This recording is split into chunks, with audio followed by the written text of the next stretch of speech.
what they do. So they know how they attack each other. And to stay connected all day, press 1. The person who raised the alarm is the one who made the public know about. Good afternoon and welcome to the World News on your Premium Talk Radio station. We are your premium talk radio station, Today 95.1 FM, the station with a unique dial.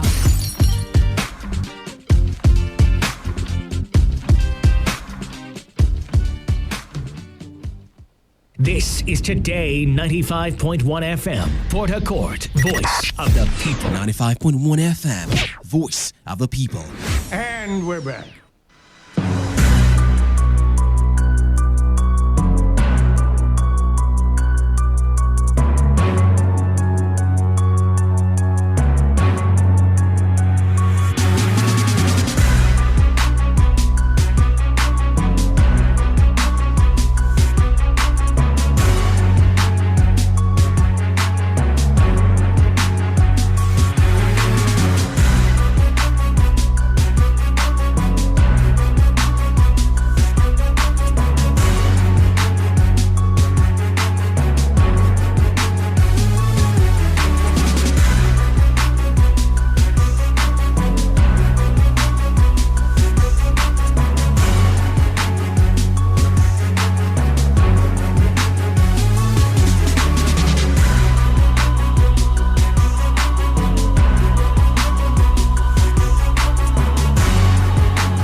To you, time check here in the studio, 2 minutes past the hour of 7, and it is Area Talk here on Today 95.1 FM, the voice of the people. We're in the 23rd day of the month of July 2019, and of course, like I would always say, you should always celebrate every day that comes by, because it's actually a privilege to see each day, and no matter what it is you're going through, things you can't see things get worse than they already are. Yeah, things would always get better, no matter how terrible it is. There's always light at the end of the tunnel. So let's keep our hope and illuminates the light within us and just use it to do the right thing. The program is Area Talk here on Today 95.1 FM, like I mentioned earlier. And here on the program, you call in to give eyewitness reports. It's an eyewitness report show. So you call in to tell us and keep us updated on what's happening in your community. You call in, you share with us if you got to witness anything, maybe something out of the ordinary, or even if it's part of the ordinary and it's something you think is newsworthy, you want to share with the whole world, please call in here on Area Talk and bring the story on the program. You are the reporter, you are the journalist. You bring the news to us, you bring the reports, you bring the eyewitness reports, and we hear about it. If we need to contribute, of course we go ahead to contribute. I'm saying we because it's not just my show. I host the show, yes, but you are my co-host on the program. You are the reporter, you are the journalist. My name is Buchira Foa, and like I said, I'll be your host from now till the top of the hour. By 8 o'clock, the news update comes up, followed up by the world news. And then by 9 o'clock, opinion poll with Canada. 10 o'clock, the world news. 10:30 rather, nostalgia drive with Naomi Harry. 11 o'clock, lovey-dovey, of course, with Naomi Harry and Canada. So there's a whole lot for you to tonight here on Today 95.1 FM. Just keep it locked down. And in the program, in our program all through, you know you always get the opportunity to be a part of the program, to participate. So do all to stay tuned. All right, I'll be giving up the phone lines before we get back to the reports we have here. And don't forget, wherever you are in the South, or if you're somewhere close to the South, you could also call in to share your eyewitness reports and what's going on around you. The numbers are 0817-0000951 or 0810-9510-951. And for those that need to send pictures or send messages or WhatsApp messages or SMS, you could forward it to the number 0701-933-9962. For pictures, if you want to send a picture of whatever or a video clip or something, please send it via WhatsApp, and it's the same number with a text message as well. So the people of Oba ethnic nationality in Oba Ebema, Ndoni local government area of River State, have decried a high level of suffering despite the 57 years of oil and gas exploration in their land. The paramount ruler of Oso, His Royal Majesty Eze Allen, He made the observation during a summit here in Port Harcourt and wants the all multinationals to clean up the wreckage they have allegedly caused in Oba land over the years. Eze Allen, who is the Eze Ali Usomini of Oba land, called for unity of the Oba people to enable them pursue the development. He also warned that the people will no longer fold their hands and watch multinationals create platform of sufferings and hardship in their land. And our correspondent reported that a youth leader in the area known as Bright Abali, who is one of the facilitators of the summit, said the summit would help the people resolve the issues that have lingered for years in the land. So the point now is that this Oba land is not the first community or the first area complaining about multinationals. In Bayelsa State, they complain as well. Some other parts of River State, they complain as well. And I don't know. I'd love to get your thoughts on this one. Should it be something that the federal government should actually look into for multinationals, for oil companies, both Bayelsa and the South and wherever they are? Don't you think it's something the federal government should actually look into and pay more attention to, and probably call these multinationals, call them together, whatever is being signed, whatever agreement is being signed, whatever is there in the MOU, everything should be given proper attention to. Like generally, there should be an agreement between the multinational and the community, the host community. And well, to some extent, like we all know, the federal government has a whole lot to do in many issues in the country. But the point is that this is not the first time people are complaining. Like I pointed out, some communities in Bayelsa, I think even today I saw a report. Probably I'll be sharing that one with you much later. But so many communities are complaining about the way things are going generally in their community, especially with multinationals. Don't you think it's high time the federal government actually give their voice? And do you think, how effective do you think their voice would be when they speak on issues like this with multinationals? But before we even delve into this, then I got, the reports of insecurity regards OSPAC and people calling back OSPAC to their community. Well, according to the report, the indigents of Emoa and Ikwere local government area of River State, they have continued to appeal to the state governor to allow the Onelga Security and Peace and Advisory Committee, OSPAC, to operate beyond Onelga. Now, the respondents lamented that since the ban of OSPAC in their areas, there have been increased criminal activities, especially in the Elele and Ebeda Road.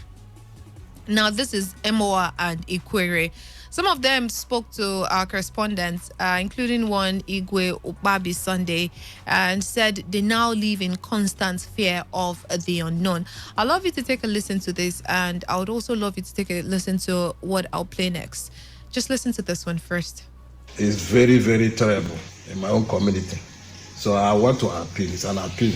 Anyway, it's an appeal to the government and the Onega chairman to allow OSPAC operate beyond Onega, especially in my community, Ebeda. That road from my own community, you can't pass that road. That road is a dead zone. They kidnap people every day. The people, my community, the market women, people that are coming to market to buy and sell. I'm appealing to the governor of the state that OSPAC should be reinstated back to the local government. OSPAC should come back. Ever since he stopped the services of OSPAC in the local government, crime has increased. They killed a woman at this Elele Omoko, Ebeda Road. Isobo Wole Road. I've started again. OSPAC should come back. Governor should have mercy on the local government and bring back OSPAC for us.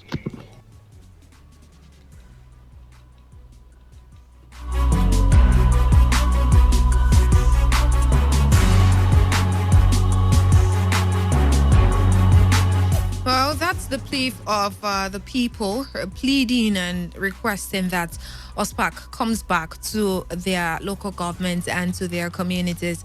But I'd love you to take a listen to what the Query local government had to say the last time he was here regarding insecurity, OSPAC in his local government. Take a listen to this one. Security is a major problem in the Nigerian nation. OSPAC. The governor, the leader of the state, has not done anything wrong. What he said was OSPAC, by the acronym and the name, Onega Security and Advisory Committee, that they should be named in that their jurisdiction. If Ikwere local government wants to set up such outfit, the local government should set up Ikwere local government outfit.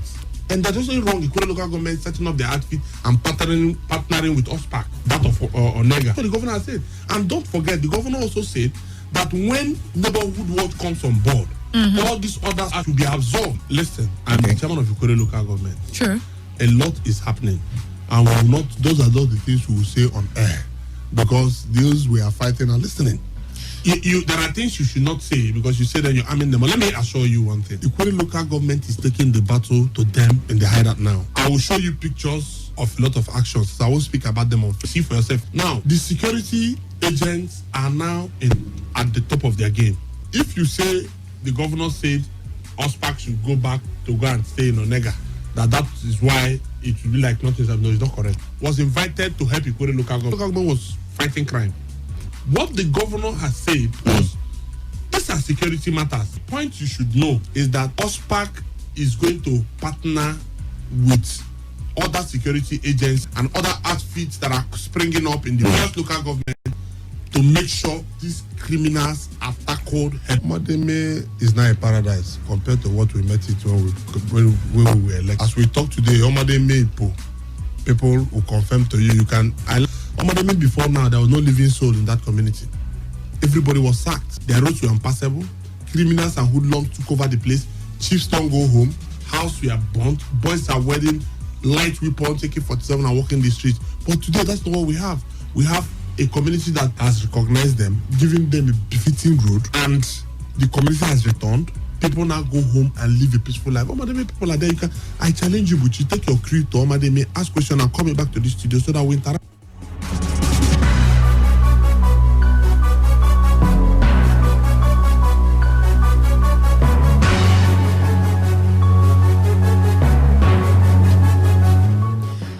You heard what the local government chairman had to say, and you also heard from some persons from the same local government. It feels like the people are of the opinion that, well, we need OSPAC, and somehow, no matter what it is that is being put in place, no matter what it is that is going on that we are not aware of, we still need these people back. Probably they had their shortcomings, but don't you think their shortcomings is something that could have been managed? Because at the moment, our security agencies, like we heard, they are putting so many things in place, but some persons will say, well, there's still insecurity in our community, there's still insecurity in our local government. So why didn't the excesses, or like some persons said, they had excesses, why weren't these things put in check and then sort of properly managed, at least for the meantime? You recall when the governor went to Choba, he said, well, in some parts of the states, there's a high level of insecurity. And, well, he also said he's looking into all that. And we've seen some pronouncements being made so far regarding security in some parts of the state, like he said.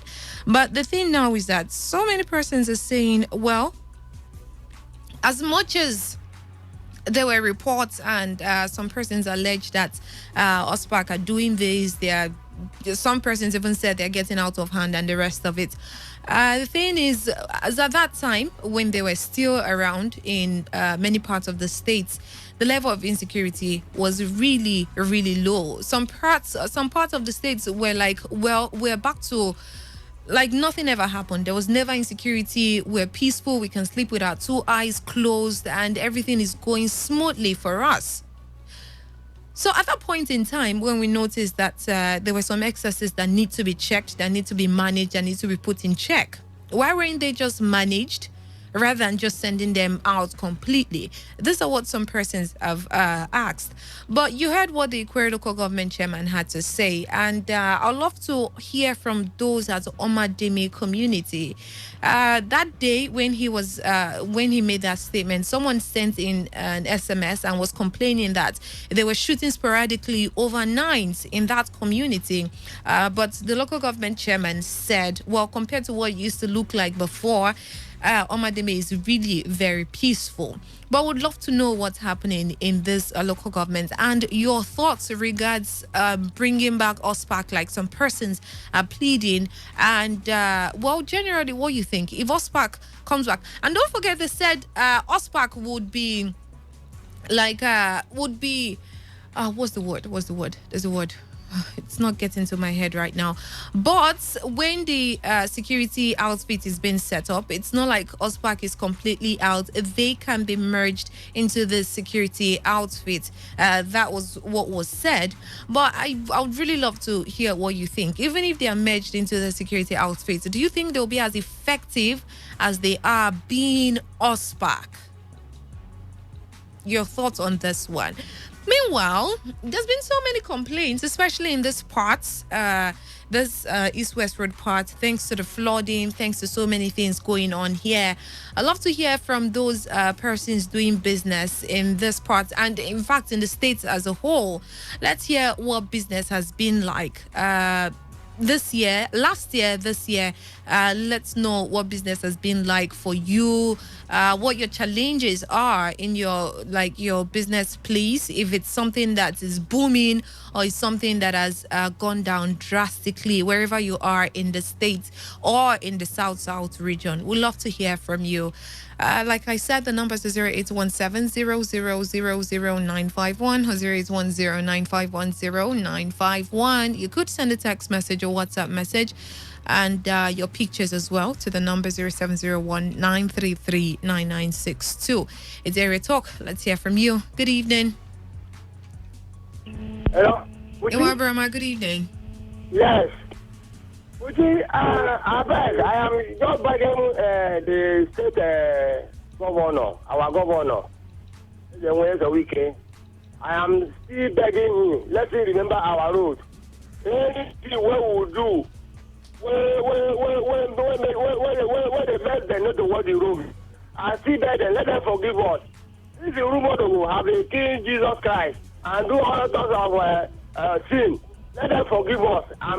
I'm concentrated on our road, come and walk our road, because I am telling you, the suffer when we men, youth, everyone they suffer for that road, not be small thing. So let them help us. Let them help us for our road. Because for the school now, the chairman tell you we look into the school. Let us still walk. And I am begging the chairman to help us to see that the governor have had about our road. Maybe as we are calling, governor is not calling. But let the chairman help us to see that the governor will walk that road. And in this right reason, let them help us. Because me, I thought that this 100 days in office, that the governor will do something about our road. But I am not seeing that. So let them get the governor. Let them forgive us all our things what we have seen. The governor of our things well. Let them forgive us and do that our road for us. So I beg, I think that listen, let the light at the Rumuji. They are still working on it. And I am telling you, they are still working day and night. They are working to make sure. I don't know whether the light will comment this more than the weather will see light. So I am praising people who is working it. Let them try. Whether it's the community, whether it's the government, whether it's the company, let them try to make sure that we see light. For how many years now? We are never seeing light. We don't know what is happening in this Nigeria. We are just hearing for radio. Until we want to see something for eyes. So let them have. Thank you. All right. Thank you very much, Burma, for calling in there. So 3 ladies in persons of Oko Buere, Seifefa, and Amara. They were traveling from Lagos to Yenegua, Bayelsa State capital. It was reported that they were abducted on Sunday afternoon by some suspected kidnappers along the Okada axis of Edo State. So, a sister-in-law to two of the victims, Princess Grace, she's a journalist, and she made this known in Yenegwaza yesterday and said that the kidnappers were demanding 30 million naira ransom for their release. She said in her words now, my sisters-in-law from Bayelsa State, Okobere Seyefa, and their friend Amara from Abia State have been kidnapped by suspected herdsmen along Okada Road in Edo State. They were driving from Lagos to Yenagua with two children. The herdsmen were said to have shot at them from the front, and while they were trying to reverse, attacked them from behind. The children aged 12 and 4 were left behind in the car in a bush where the incident happened. So last night, that's Sunday, one of the victims called me to inform their parents that the kidnappers are demanding 30 million naira. Despite not having jobs, these girls have worked hard. One owns a small tailoring shop, the other sells drinks, and the third supports her husband to raise two children. The police in Edo State have been contacted, but before this was filed, according to the Vanguard, nothing yet.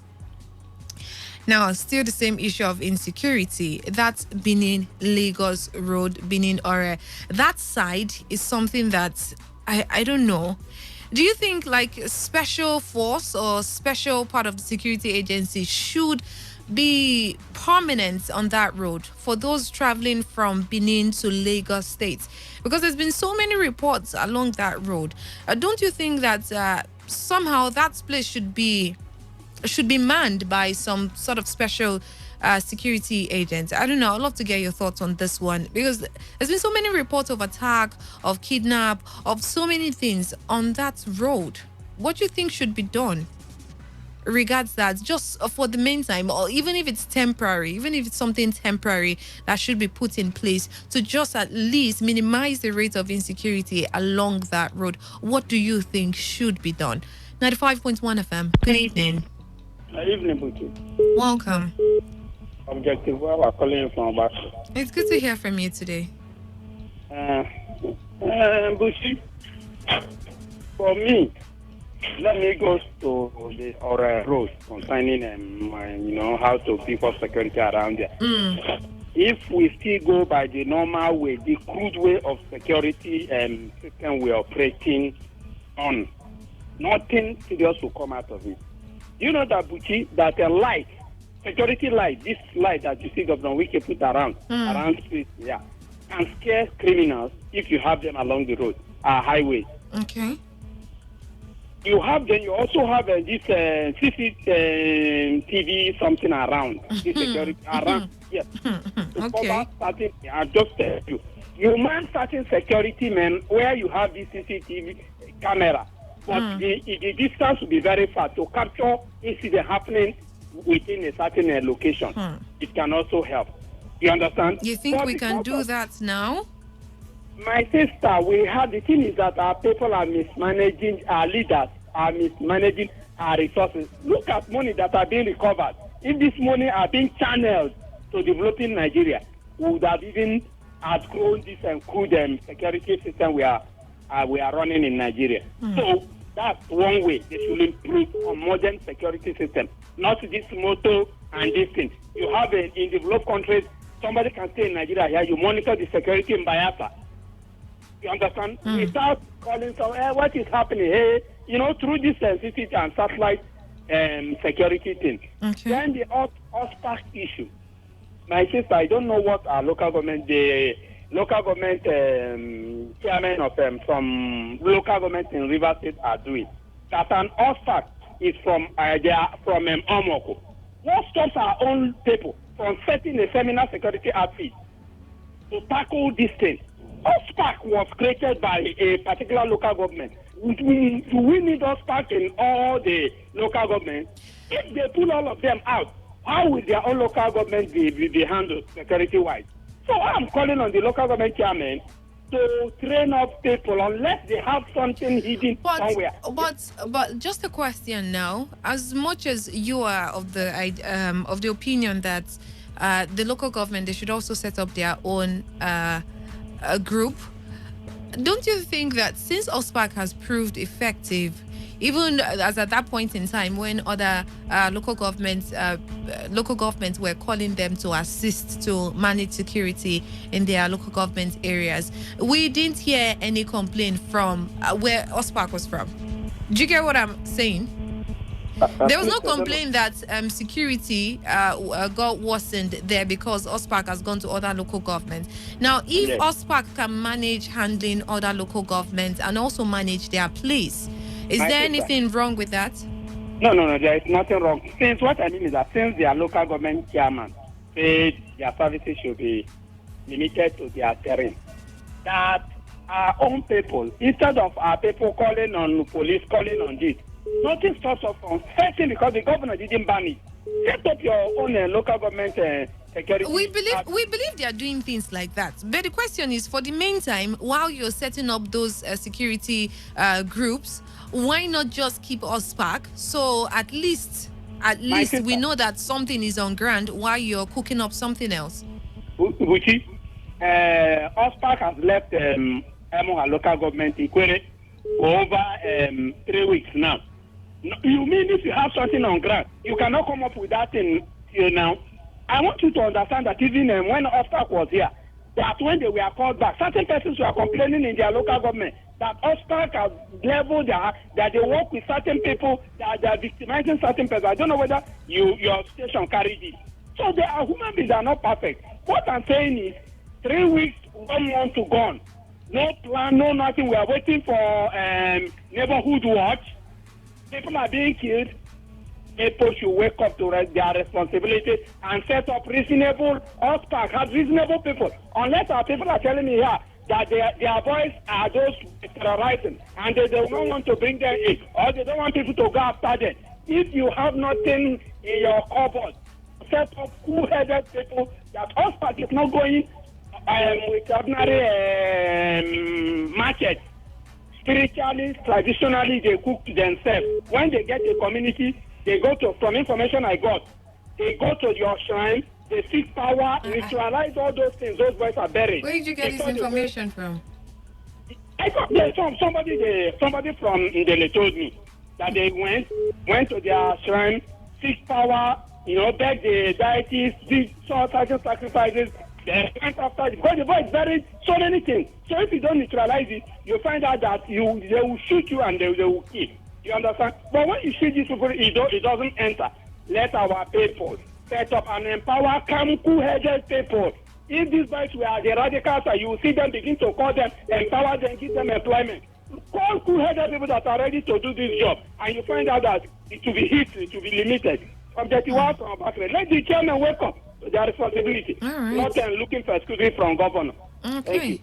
Thank you very much for your contribution on this one. We'd love to hear from you, and most importantly, your eyewitness report. What's happening in your community, what's going on, what you got to witness, and the rest of it. Now, speaking about us, okay, before I get back to that one again. Good evening. Hello, good evening. Welcome. My name is Clinton. Good to have you on the program. Go ahead, please. I'm calling from Italy. Okay. I want to contribute for what you have said about this quality matter. This quality matter. This our police has said us. They have said. Do you know that police with these people they gang up together? How did you know that? When you want to just travel from this Pacos that you have to worry. Watch, count the station, the checkpoint that you are seeing, just count it there, near the one by one. You will know that checkpoint have already reached 15 or 20. But you know that after the checkpoint, even in the middle of the checkpoint, they are still up there. So, and this OSPAC matter we are talking of, these people have helped us, even the community where I come from, they have helped. Even in my community, I cannot travel, I cannot go because of the road. From Edele to Omudoga, the road, not security. Yes. The road is too bad, and because of insecurity. So I'm pleading to the governor because I don't know what the governor is thinking. I don't know why he suspend the OSPAC. At least let him allow the OSPAC to work from M1. Quero local government and this here. I think they will help us. Anybody that say hospital did not work, that person is tired. I know why governor suspended us because of that show that lost in the glitter here. So, but one cannot make the general to die with his quality. Like it happened yesterday that they kidnapped us. How many people? 9 people in that same road. So let the government wake up. Even the other security, their neighborhood, we are not saying anything of their neighborhood. So let them invite this hospital here. And I agree you. Let them invite this hospital here so that hospital will begin to work for this East-West road and this our road here, so that we can have peace. Thank you so much. All right, thank you very much for calling in. We'll go on a short commercial. We will be right back. Stay tuned. It's still Area Talk here on Today 95.1 FM.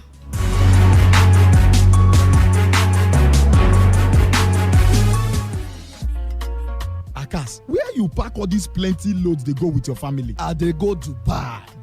What did they happen for Dubai?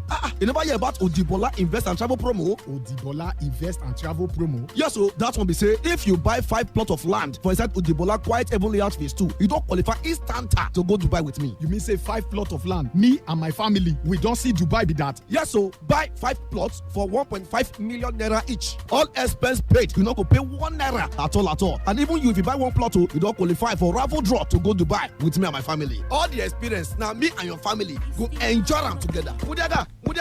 Bobby, make I rush quick, make it not pass me and my family. Oh yeah, make this opportunity not pass you and your family by you. Visit their office waiting for Yenwale. Instagram layout of Tombia Extension, GRA Phase 2 Port Harcourt, or call Joy for 0701 236 4510. 0701-236-4510. Make you not miss this opportunity with Akas Baba and family. Terms and condition applies. Dubai. Yeah, I call. Now when they ball, they go Dubai. So tell me, Junior, what is the difference between your Indomie and any other meal? The taste, yes. Taste is the difference. The difference is the taste. That's my boy. Now go and buy me our delicious Indomie noodles. Caring mothers trust Indomie noodles to provide tasty nutrition for their families. Indomie Super Pack now available at 85 Naira. Indomie noodles, tasty nutrition, good for you.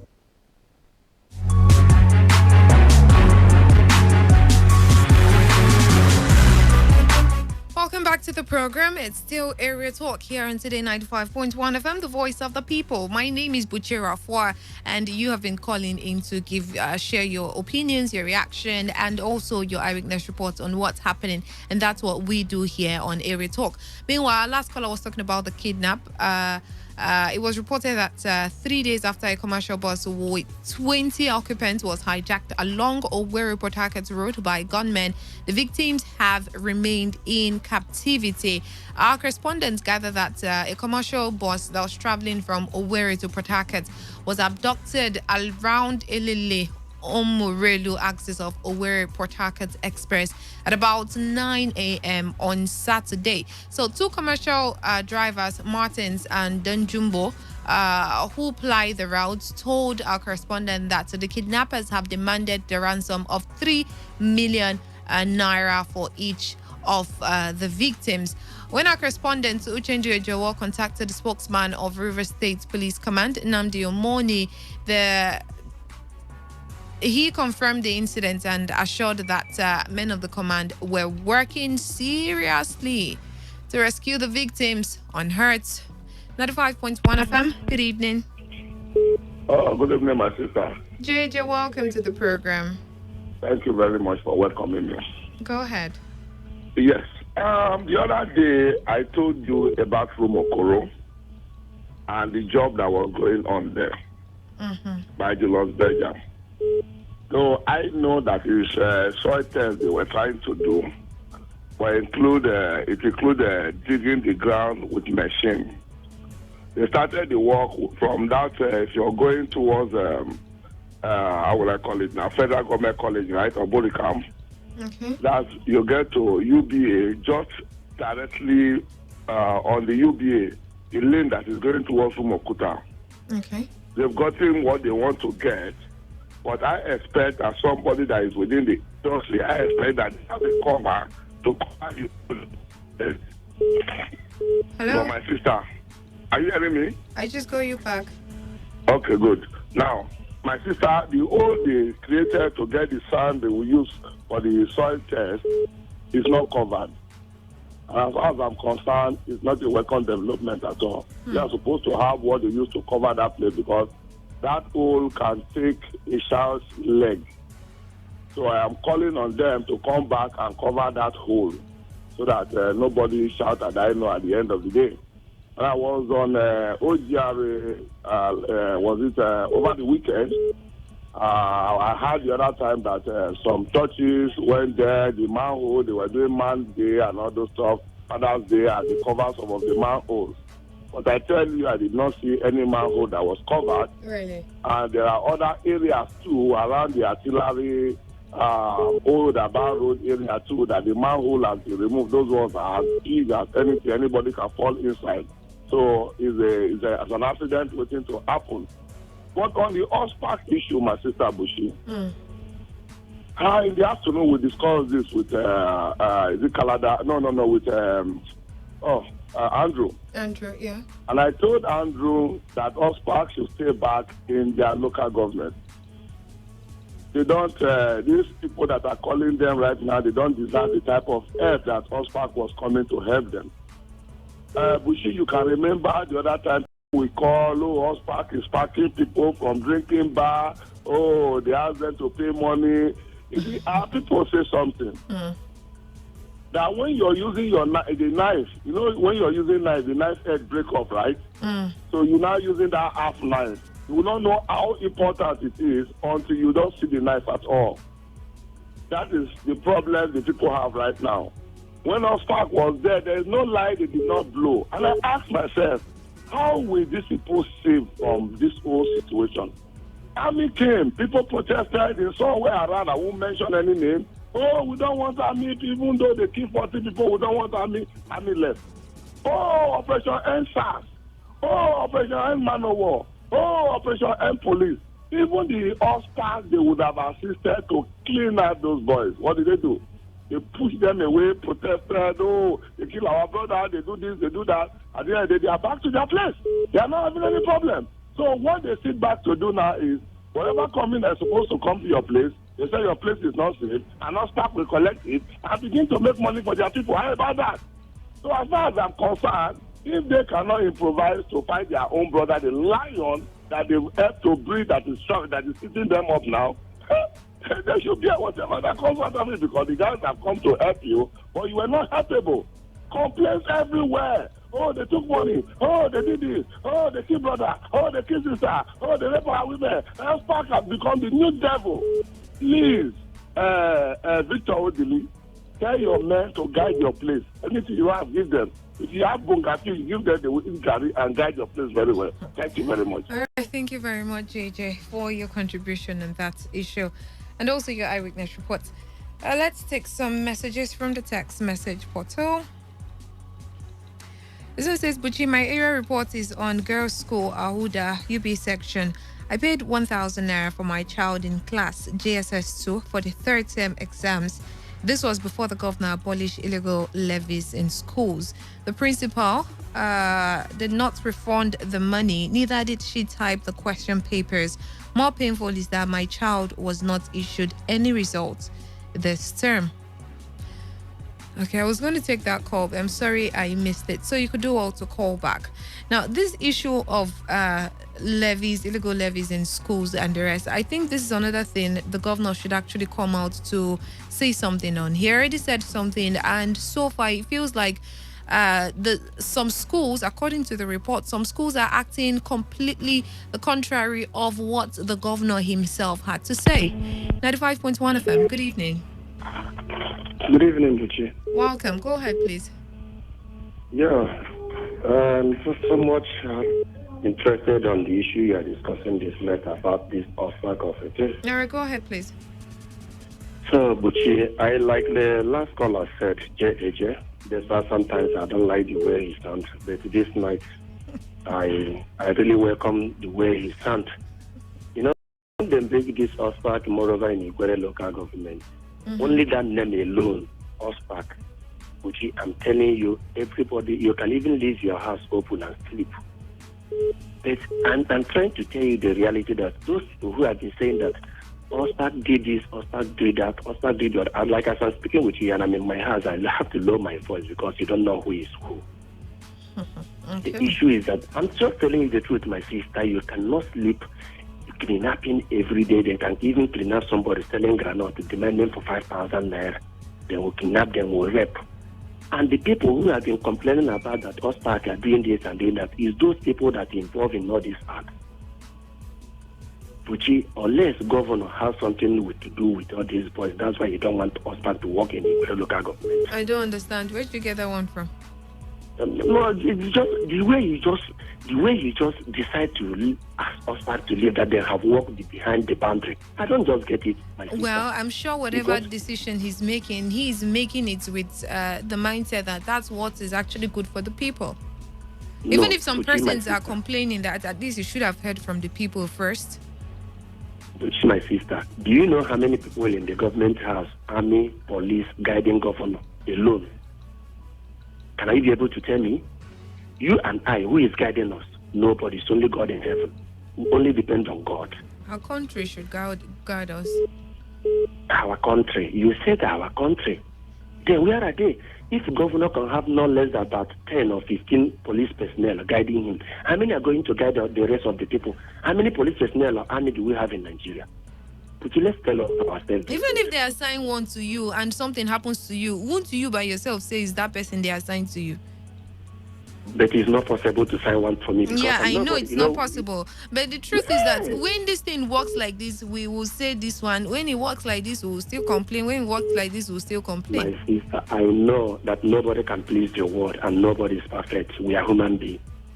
But sometimes let's face the reality. The poor masses are suffering so much. You know, they call us ordinary Nigerians. We are the ordinary Nigerians. And that's why they don't care about us. How many people are being kidnapped? The other last 2 weeks, a school bus coming from Omerelu to Elele was shot. Small kids, if not that by the grace of God, that those kids survive and the driver managed to escape. Small kids of 5 years, 4 years could have been kidnapped or could have been killed by all these good laws. And they are telling me that our government, what are they doing for us? This OSPAC alone, that we just had only the name, just move around the Ikwere and the Emoha, every year was scammed. Now governor say they should go, they have gone beyond their boundary. Please, Buchi, my sister, if there is a way we can reach governor, I personally will put credit and call governor. He shall allow OSPAC to work in Ikwere and the Emoha local government. Right. We are suffering. All right. We are suffering, my sister. Please, you should help us. Okay. Thank you very much for your contribution there.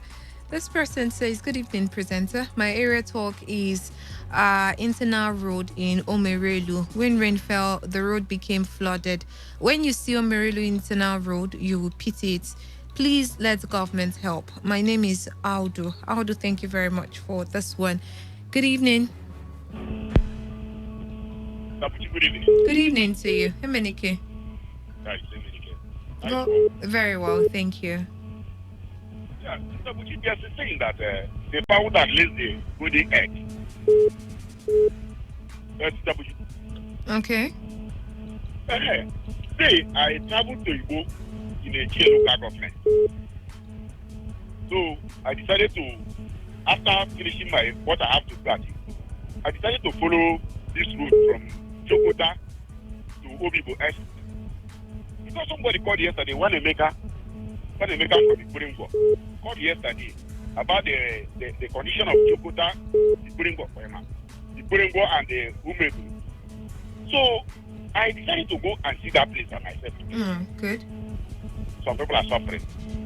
Why I say they don't allow the golden egg? You see, this Umebu, they have oil well. They have oil well. Jokota, if they say use what you get to get what you want, if people use their oil well for 1 year, it will be better than what. But nothing is happening there. But what's happening is that these people have people, like I told you that they have one Bartholomew Perry, the chieftain of PDP. What is he doing? At the point they have like Felix Mweko Yeke.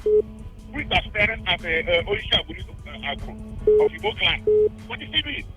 At Umegu, they have Tony Joe, House of Assembly member, who has not said anything. I've not had Tony Joe say anything in the air. This first tenor and second tenor. What has he done with the constituency project? What has he done? My sister, I know. I thank God for a place like Rumodogo. I mean, this man, one brother should not kill me. If you go to this road I'm talking about, you actually know that Rumodogo, na London. Because the next season, people will pass that road. But in this road I'm talking from Chokota to Ikorengo to Umebulu, Ojibo Junction, even in dry season, nobody enters that place. But they have people. They have very well. They have people. I wonder what is the government doing for us? Many people are suffering. I think that is the worst road in River State. Government should help us. Please let the government of River State help people who are suffering. We are suffering. Let them listen to Iwai Brahma. Every day Iwai Brahma will shout and cry. Let them have pity on this young man. Let them have pity on Chima to go to Rumodogo and help them. The life project at Rumuchi I had is going on. But I have not been to standing village. I know somebody told me that their work is very bad. So by the end of work is bad? Huh? Is that what you said? Somebody told me that they are fast in the work. Okay. Before the end of this month, they will be connected. Okay. So maybe by weekend I'll go to the meetings by myself and report back. All right. Thank you very much, Emenike. Help the people. Help the Umebili people. Thank you, my sister. All right. All right. This one says, good evening, presenter. My area talk tonight is about the ministerial list. It is very sad that the president gave 2 ministers to Lagos, Edo, Kwara, and River State is only 1 minister. This is, hey, Jesus. Now, you are saying it's injustice again. Don't blink. Well, I wouldn't want to say much on that one. You see, like I was saying earlier, it's not like I'm against what you're saying or in support of what you're saying either. It's that there's been this clamor for the list. Now the list is out. Now you're faulting the list. Some persons have even said, well, it wasn't worth waiting. So all this time you've been putting together the list. This is what you came out with. But you were the one clamoring that the list comes out. Well, I'm sure you have your thoughts and your reaction to all that. But it's interesting to know that people would always say something. This person says, good evening, Bochi. My area talk today is again on 2 issues. First, Afara Mba Road. The said road is in a very bad state with potholes everywhere. Secondly, Bochi, the section of Igruta Chokocho, 3 poles from Chokocho Bridge is another death trap. I hereby call upon the amiable chairman of Eche local government area to please do the needful to avoid I know. This coming from Anele Chibueze from Umajala. MNK, please, I'd love you to send me an SMS. Please, if you can hear me, please send an SMS. This one says, Buchi, my good presenter, of a truth I tell Rivers people, the moment OSPAC started to rob and fish out some government cults and... Okay.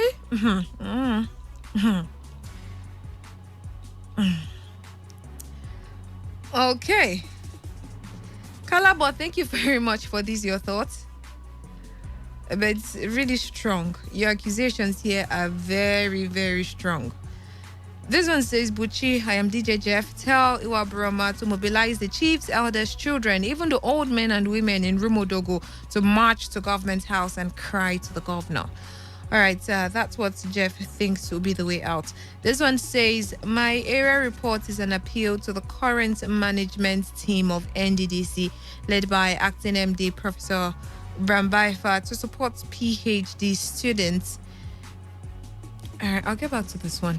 Good evening. Good evening to you. Welcome. Yeah, my name is Stephen. I'm calling from Omawa. All right, good to have you on the program.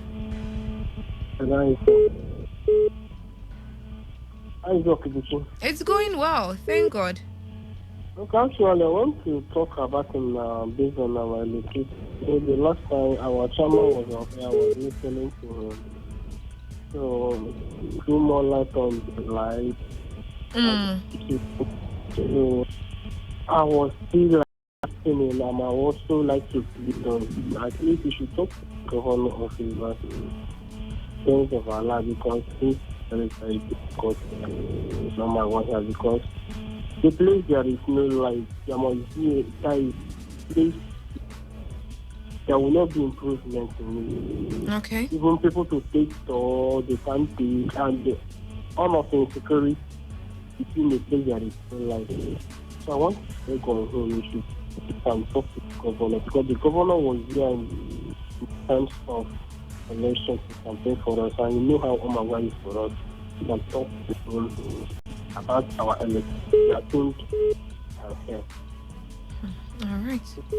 So let me speak to more issue on Hotspot. Okay. So let me tell you the day the things Omagwa is coming from Hotspot. Those guys that is, I think if you have those people to work on it, you can be sure of that. I can remember what they did last time. They guy themselves as a pastor and apprehended some people. Even in my area, when they came, there is some bad people are normally they say, if they have come, they are looking for somebody to kill. If your hand is big, you see somebody that is fighting crime and you are running away from that place, that is criminal. So actually, they are doing a very good job. And actually, if they want to do the job very well, properly, somebody has the right to take somebody's life. Like, how do they put the rope in their neck to confess, so you apprehend them and bring them to community for community to people that are disturbing the community. Put something on his neck for him to confess. So that whenever he's done with the confess, he can do with whatever he likes. In somebody's life, just like maybe no. So what's your point now? My point that if they are doing their job, whenever they apprehend anybody, they should hand over to the police. Oh, that's OSPAC now? Okay. Yeah. They should hand people over to the police, and the police will take their full gun. It's not that the governor just banned them. You can listen to the governor. It's not that they just banned them, but for them to proper job, I know they are doing the job, but they should try more. I will still need them. Because I let you one day, I saw you right. All right. Thank you very much. Thanks a lot. All right. Thanks a lot for calling in there. This one says, okay, back to that one. The plea regards PhD students studying in Nigerian universities with financial grants to enable those of us who are from the region to complete the program successfully, which will promote manpower develop in area as prescribed in the NDDC master plan. I know that the NDDC acting MD as a professor will graciously approve financial grants to PhD students in Nigerian universities on or before December 2019. Students pay their PhD tuition fees to avoid increment. That's coming from Obono Frank in Abua, Odua. Thank you, Frank. 95.1 FM, good evening. Hello, good evening. Good evening to you. Welcome. Thank you for picking my call today. All right. My name is Igor Greatman. All right, it's good to hear from you. Go ahead, please. Yeah. Since last year, December, that I suggested this hotspot issue. I was the guy that called you and told you that my community, I was a security director in my community, and this court group people, they wanted to kill my paramount ruler, just like things that happen in other local governments in Port Harcourt. Yes. When the killing was too much in Emoha and other local governments, I suggested this hotspot for them to come. But then, you have never picked my call. I don't know. For 3 years, I put it to my village. I'm in Port Harcourt because of the crisis. So it happens that I went to the village last week, Friday. So I saw things that is happening and how things is. There are a lot of things that I needed to tell to get out for people to hear what is happening.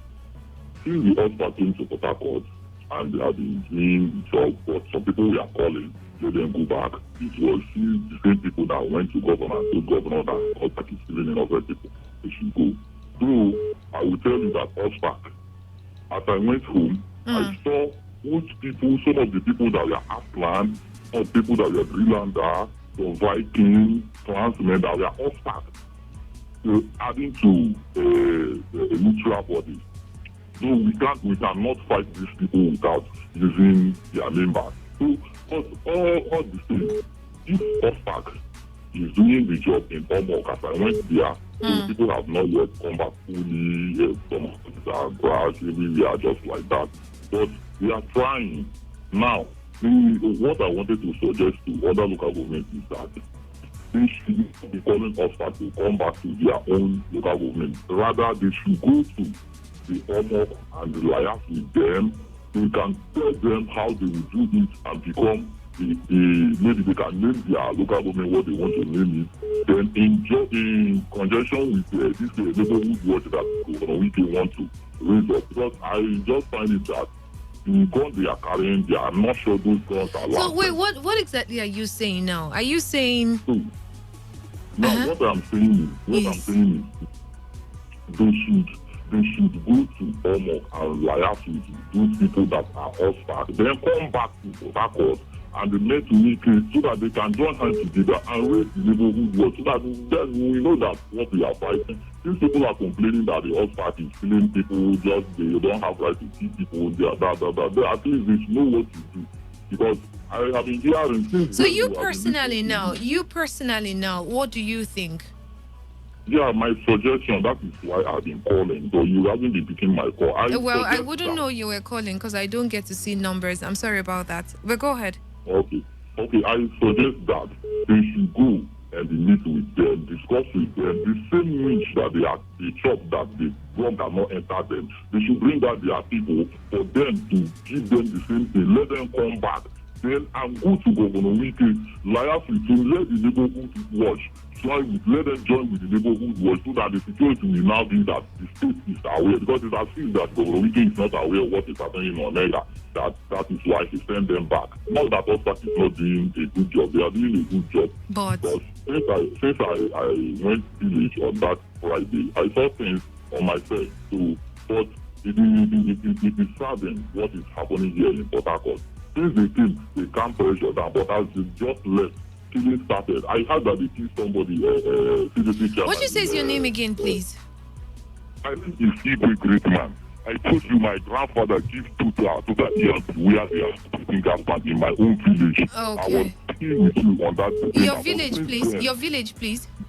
My village is Odise community. Okay. Odise community in Oba Edim and Dori local government.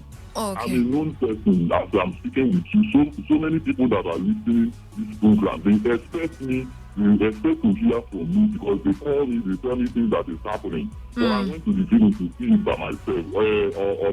Omega chairman and again chiefs and the paramount ruler, they call for most people to still come back. Okay, that being said, don't worry, Gotten. Do you mind sending an SMS? I'll call out the phone text message portal. Please send us an SMS. Thank you. Okay. All right. The number is 0701-933-9962. 0701-933-9962. That's the much we can take on the program today. Okay. And my name is Buchirafa. Thank you very much for doing area talk with me tonight. It was really interesting. I hope you learned one or two things, and I hope you got the opportunity to air your view, your contribution, and your opinion on issues, especially that related to security in our states, in our country. Have a wonderful evening. Stay tuned to Today 95.1 FM, the voice of the people.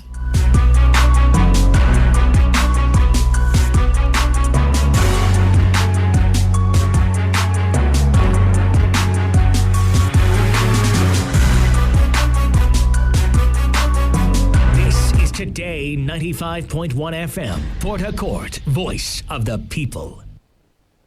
Every day, every hour, when the big stories break, depend on our 24-hour news team to bring you the latest. Today 95.1 FM. Today 95.1 FM, Port Harcourt.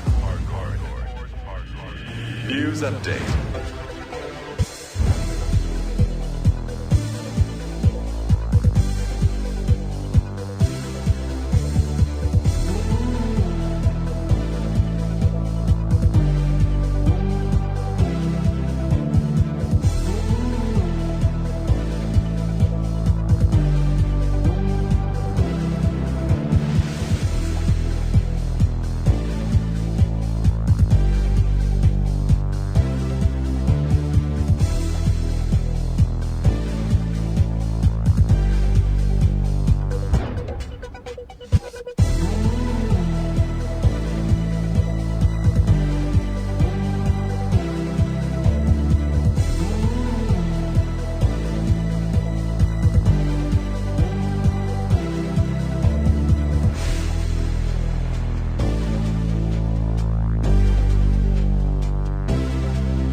Good evening. Here's the news update at 8 and today 95.1 FM.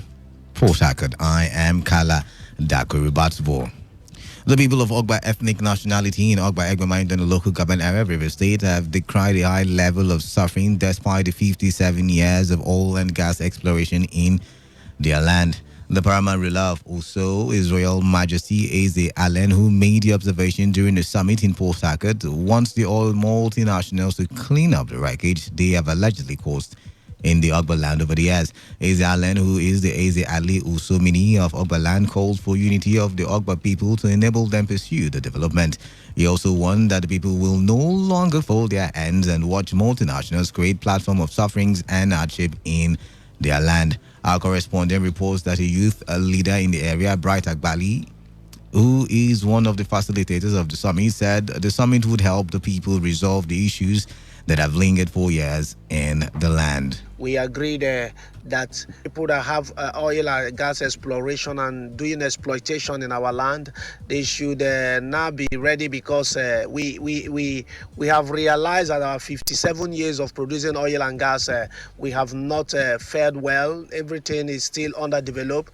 You cannot believe that over 40-something% of Nigeria oil and gas is coming from our land, and the government at all levels is not giving us that required attention. There is no federal presence, and our people have resolved today that we will not fold our hands anymore. We'll keep meeting to see that Oba will become the heavy of all land, because all the allocations and the treasuries of the nation is coming from here, and we cannot keep quiet for too long, and we are not going to be violent. We are going to follow it tactical. The international communities are also abreast of what we are doing. Some other speakers at the summit, including Dr. Ogbo Wokara Onwusameka, His Royal Majesty Eze Chinedu Igwe, and Chizo Dike, advocated for unity of the people while calling for government intervention in their issues. Indigenes of MOR and Ikwe local government areas of River State have continued to appeal to the state governor to allow the Onelga Security and Peace and Advisory Committee, OSPAC, to operate beyond Onelga. The respondents lamented that since the ban of OSPAC in their areas, there have been increased criminal activities, especially on the Elili and Egweda road. Some of them who spoke to our correspondent, Alfred Alorichi, including one Igwe Ukpabi Sunday, said they now live in constant fear of the unknown. They appealed to the state government to have a rethink and allow OSPAC to work outside Onelga. It's very, very terrible in my own community. So I want to appeal. It's an appeal. Anyway, it's an appeal to the government and the Onega chairman to allow OSPAC operate beyond Onega, especially in my community. That road from my own community, you can't pass that road. That road is a dead zone. They kidnap people every day. The people, my community, the market women, people that are coming to market to buy and sell. I'm appealing to the governor of the state that OSPAC should be reinstated back to the local government. OSPAC should come back. Ever since he stopped the services of OSPAC in the local government, crime has increased. They killed a woman at this Elele Omoko, Ebeda Road. Isobo Wole Road. I've started again. OSPAC should come back. Governor should have mercy on the local government and bring back OSPAC for us. President Mahmoud Buhari has sent a 43-man list of ministerial nominees to the Senate for screening. Senate President Ahmed Lawan read the list, noting that the screening of the nominees will commence tomorrow. Some of the names on the list include Babatunde Raji Fashola, Godswill Akpabio, Chris Ngige, Festus Keyamo, Ogbonaya Onu, Niyi Adebayo, Geoffrey Onyema, Sharon Ike Izo, Lai Mohammed, Gbemisola Sereki, Ralph Aregbesola, Sunday Dari, and Rotimi Chibike Amechi. Meanwhile, President Mahmoud Buhari left out about 18 former ministers from his new cabinet. Among those missing are Solomon Dalung, Mansour Danali, Emmanuel Ibe Kachiku, and Isaac Adewole. Others include Audi Ogbe, Okechukwu, Ene Lama, Abdurrahman Dambazwa, Udoma Usani Uguru Usani, Suleiman Kazware, Adebayo Shitu, and Aineken Lokobiri. Meanwhile, the spokesman for presidential candidate of the People's Democratic Party, Paul Ibe, has accused President Muhammadu Buhari of using the ministerial list to divert the attention of Nigerians from the recent clash between Shiites and the police. Ibe, who was reacting to the President Buhari's ministerial nomination list sent to the Senate for approval, said the president was using the list to deflect the attention of the country from the clash. Ibe, in his Twitter handle, insisted that President Buhari used his 43-man ministerial list to deflect the narrative of what he described as avoidable death of about 13 persons during a Shiite protest against the continued detention of their leader, Ibrahim el-Zaki.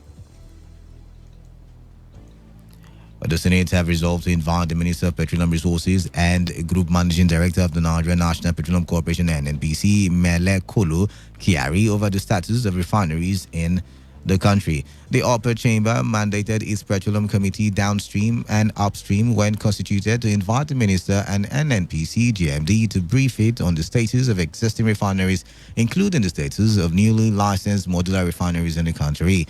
The resolution followed the adoption of a motion on existing petroleum subsidy, ensuring self-sufficiency in domestic refining of petroleum products, sponsored by Senator Rose Oko and 42 others. In a lead debate, Senator Oko noted that although Nigeria produces 1.7 million barrels of crude oil per day, its moribund refineries had very little refining capacity.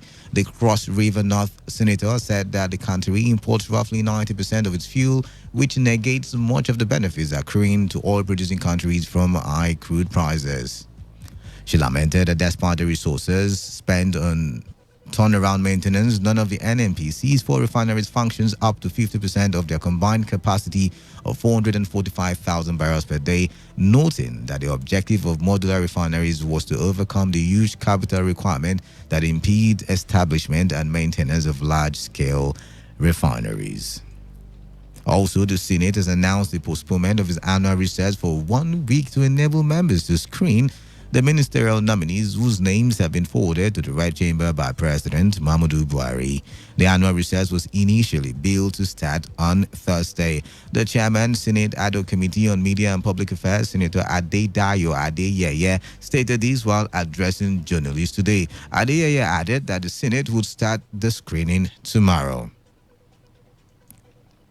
The federal government has set aside July 25 every year in recognition of the contribution of Nigerians in the diaspora to national development and to celebrate the diaspora who have achieved feats in various fields of endeavor. According to the federal government, the day will also be used to review various areas requiring improvement and encourage interaction and dialogue on matters relating to the diaspora. The senior special advisor to the President, Muhammadu Buhari, on Foreign Affairs and Diaspora, Abike Dabiri Herrera, said Nigeria will be organizing the Made in 2019 National Diaspora Day on July 25 with the theme, The Power of the Nigerian Diaspora for National Development. And finally, on the foreign scene, Boris Johnson has been elected as the new Prime Minister of the United Kingdom. Johnson, who was in the race with Foreign Secretary Jeremy Hunt, is expected to take over from Theresa May tomorrow. The former mayor of London was seen as the clear favourite, although a number of senior figures have said they will not serve under him. Speaking after his election, Johnson vowed to get Brexit done by the twice-delayed October 31 deadline.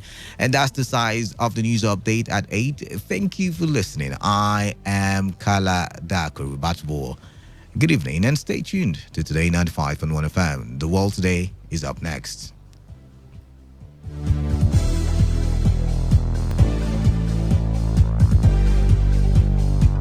Today's news, today's entertainment, today's sports, today's issues. Today on Today 95.1 FM, Port Harcourt.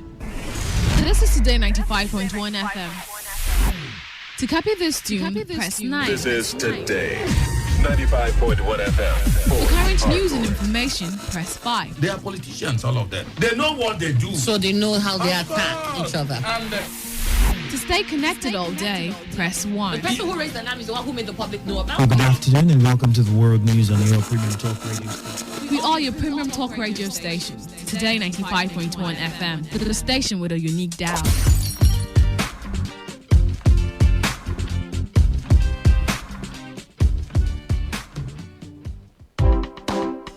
Are you in search of a place to do all your audio recordings?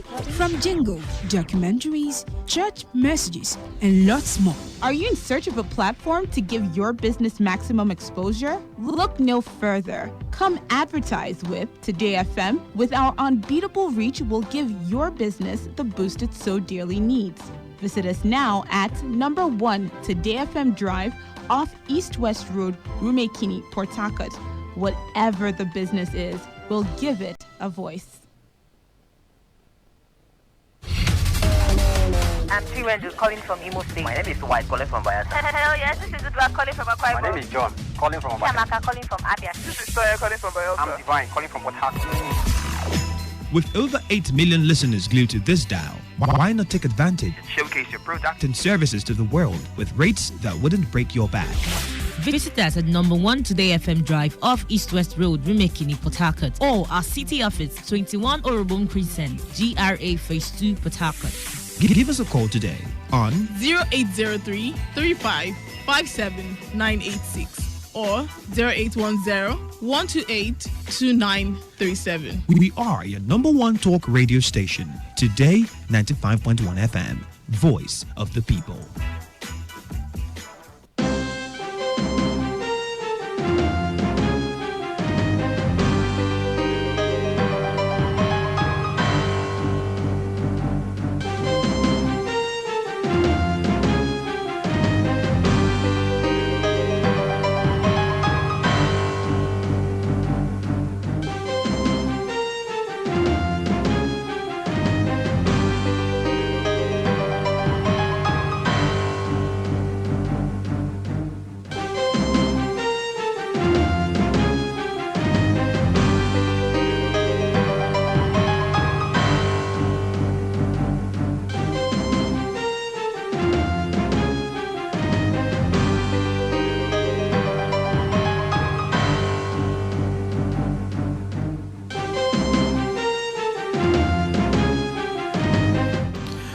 Good evening to you once again. This is Today 95.1 FM Port Harcourt, voice of the people, and it is time again for a rundown of the foreign news stories that made the headlines on the world today.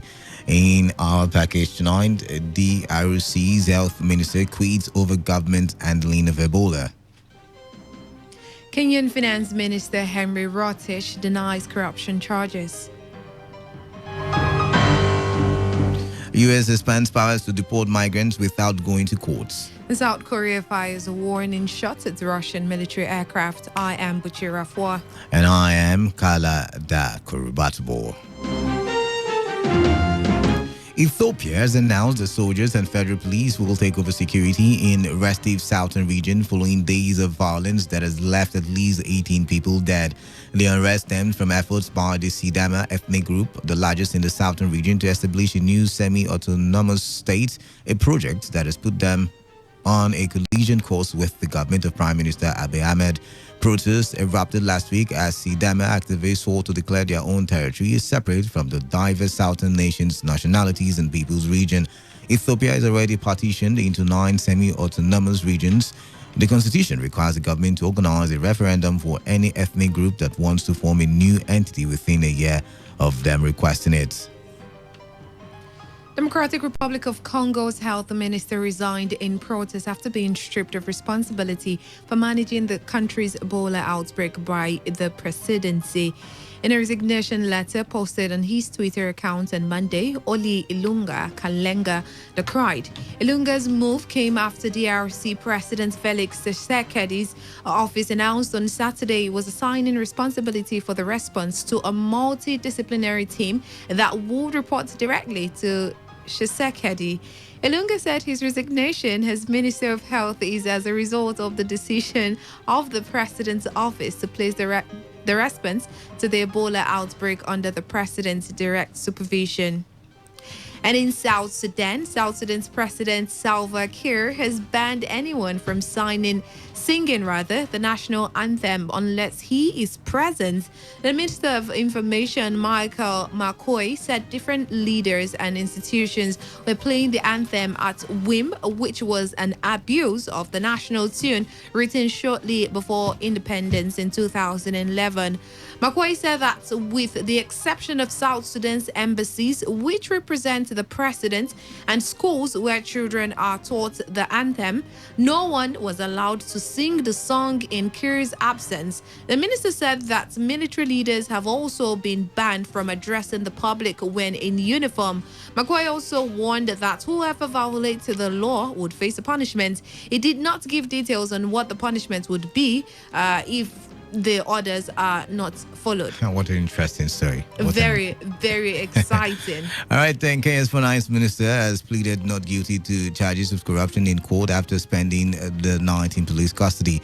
Henry Rotich is accused of flouting procurement procedures in awarding a contract worth more than $450 million for the construction of 2 dams to an Italian firm, CMC de Ravana. Rotich is the most senior official to be arrested since President Uhuru Kenyatta took office in 2013.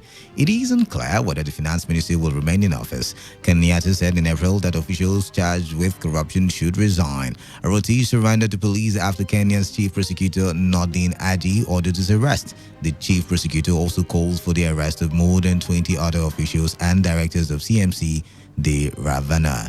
And in Afghanistan has said the United States should clarify comments by President Donald Trump in which he said he could easily win the Afghan war by wiping out the country but did not want to kill 10 million people. Trump made the remarks at the White House where he was hosting Pakistan's Prime Minister Imran Khan. And the comment drew a stiff response from Afghanistan's presidential palace, which has been excluded from talks between the U.S. and the Taliban. While the Afghan government supports the U.S. efforts for ensuring peace in Afghanistan, the government underscores that foreign heads of state cannot determine Afghanistan's fate in absence of the Afghan leadership, it added, calling for clarification of Trump's statement. South Korea says its jet fired warning shot at a Russian surveillance plane that entered its airspace on Tuesday. Officials said the plane twice violated the airspace over the disputed Dokdo Takeshima Island, which are occupied by South Korea, but also claimed by Japan. South Korea's Ministry of Defense said it scrambled fighter jets in response and fired 360 machine gun rounds. Russia has denied violating the country's airspace. Moscow said 2 of its bombers carried out a planned drill over neutral waters and denied any warning shots were fired by South Korean jets. This is the first incident of its kind between Russia and South Korea.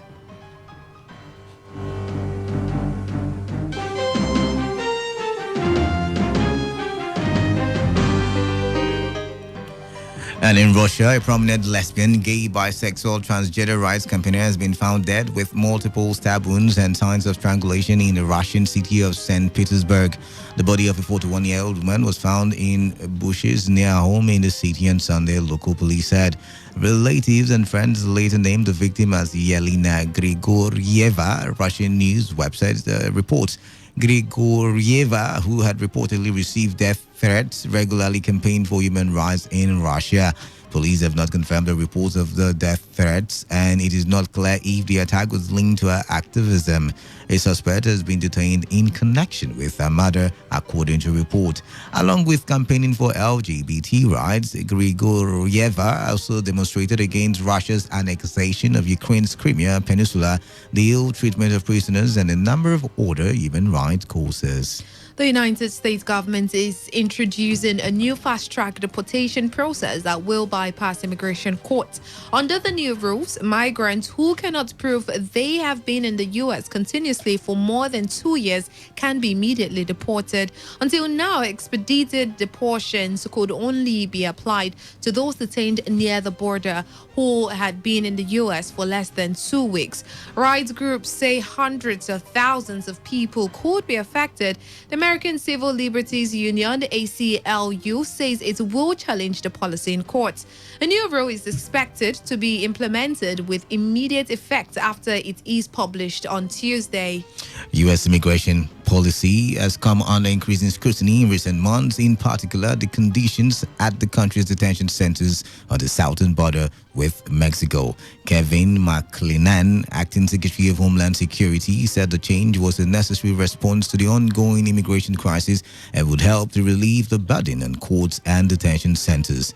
U.S. Border Patrol says it has made 688,375 apprehensions on the southwest border since October 2018, more than double that of the previous fiscal year.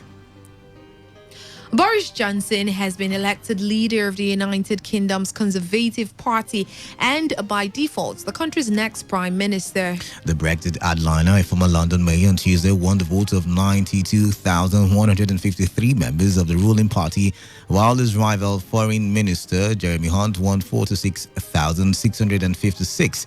Johnson is set to become Prime Minister on Wednesday after Theresa May formally steps down. And that story from UK concludes tonight's edition of The World Today, as produced by Precious Wauko of the News Department. Till same time tomorrow, do have yourself a lovely evening.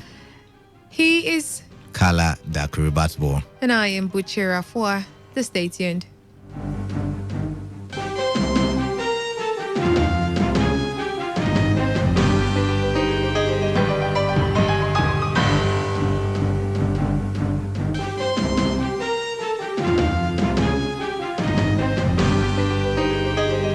Today's news, today's entertainment, today's sports, today's issues. Today on Today 95.1 FM, Port Harcourt. This is Today 95.1 FM. To copy this tune, press 9. This is Today 95.1 FM. For current news and information, press 5. They are politicians, all of them. They know what they do. So they know how they attack each other. To stay connected all day, press 1. The person who raised the name is the one who made the public know about Good afternoon and welcome to the World News on your Premium Talk Radio station. We are your premium talk radio station. Today 95.1 FM, the station with a unique dial.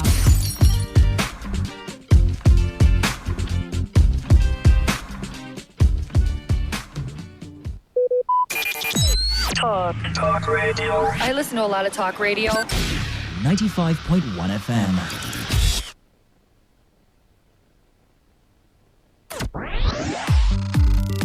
There is never a dull moment of this dial.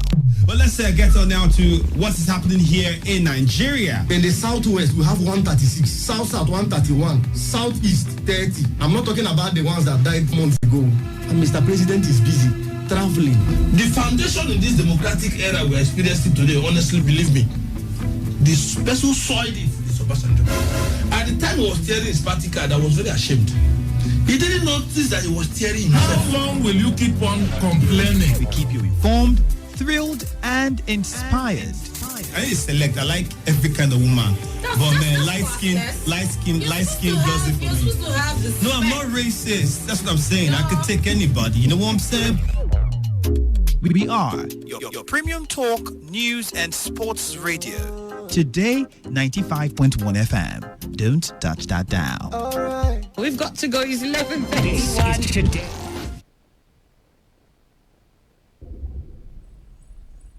It's that time on radio. Let's take you into the life and times of men and women who inspire, role models who have shaped the world. Let me take you through a journey of Nigeria's nationalism. Do you know who the founder of Nigeria's nationalism was?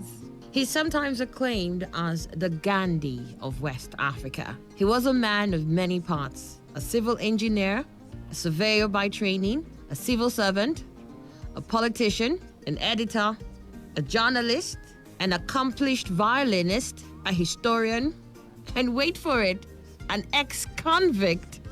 The founding father of Nigeria's nationalism. He helped to lay the foundation of modern Nigeria and contributed to the shaping of popular perceptions of a modern nation and its obligations to the public.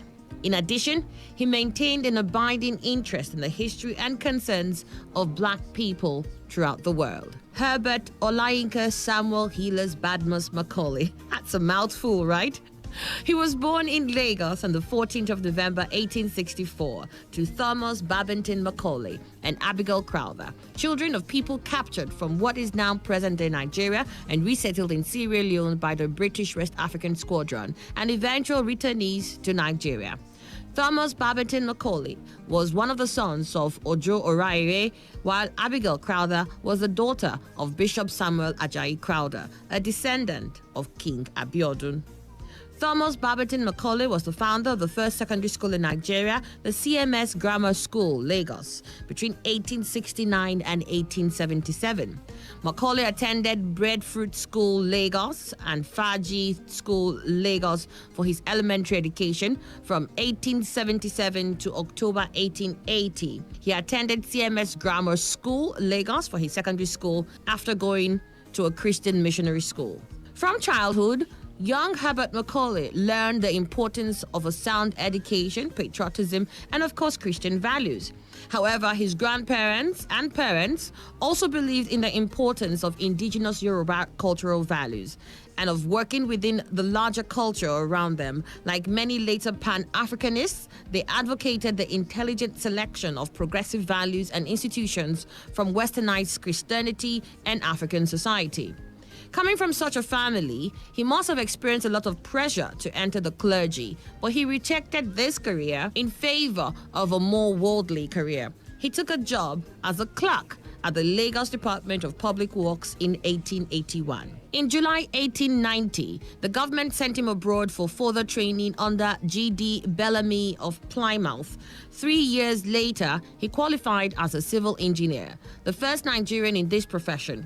On his return to Lagos, the government made him a surveyor of crown lands in Lagos. However, he soon became dissatisfied with the conditions of his employment. Like many of his African colleagues, he hated the two-tier system then existed in government service, whereby British civil servants enjoyed better conditions and much higher salaries than Africans. Thus, in 1898, Macaulay decided to go into private practice as a licensed surveyor and architect. His practice, however, was not very successful. Constantly in financial distress, he took advantage of his position as executor of the estate of a family dependent from which he misappropriated funds. Unfortunately, this act became known to the authorities and he was tried and sentenced to 2 years imprisonment. While many sympathized with him because of the extenuating circumstances of his large extended family, this event meant that he could never become a candidate for public office. Now, barred from elective public office, Macaulay made his mark in politics through journalism and political organizations and various advisory capacities. Between 1890 and 1927, he was a frequent contributor to the Nigerian Chronicle. In 1927, Macaulay joined forces with his friend Dr. John Akilade Colcrick, a physician and politician, to buy the Lagos Daily News, the first daily newspaper in British West Africa. Founded in 1925, Macaulay decided on political tone of the paper. This provided his platform for his battles against the government and his African political opponents. During the 1920s, a period in Nigerian history associated with the beginning of political agitation for self-rule, Macaulay became a leading figure in the first generation of Nigerian nationalists. In 1921, Macaulay passionately led protests in Lagos over water rates, land issues, and mishandling of railway finances. In 1922, he helped a Lagos chief in his legal battle with the colonial government, who had forcefully taken some of his land for government purposes. The highest court in England heard the case and returned the land to the chief. This victory inspired Macaulay to establish in 1923 Nigeria's first political party, the Nigerian National Democratic Party, whose members were the first to sit in the Legislative Council. The NNDP was the first well-organized political party in Commonwealth West Africa. Its motto was Salus Populi Suprema Lex. The safety of the people is the greatest law. Its candidates won all the elective seats in the Nigerian legislature between 1923 and 1938.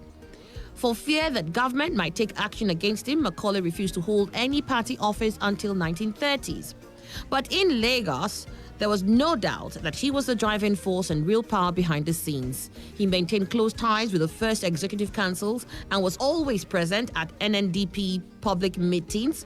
Further, he had extensive links with the masses of Lagosians through their traditional popular associations, particularly the Market Women Union and many vocational unions. He encouraged market women and elite women to take part in party activities, including speaking at its meetings. In 1931, relations with Macaulay and the British began to improve up to the point that the governor held conferences with Macaulay. In October 1938, the more radical Nigerian youth movement fought and won elections for the Lagos Town Councils, ending the dominance of Macaulay and his National Democratic Party. In order to avoid the demise of the party, Macaulay's NNDP joined forces with the Nigerian youth movement to form the National Council of Nigeria and the Cameroons, NCNC.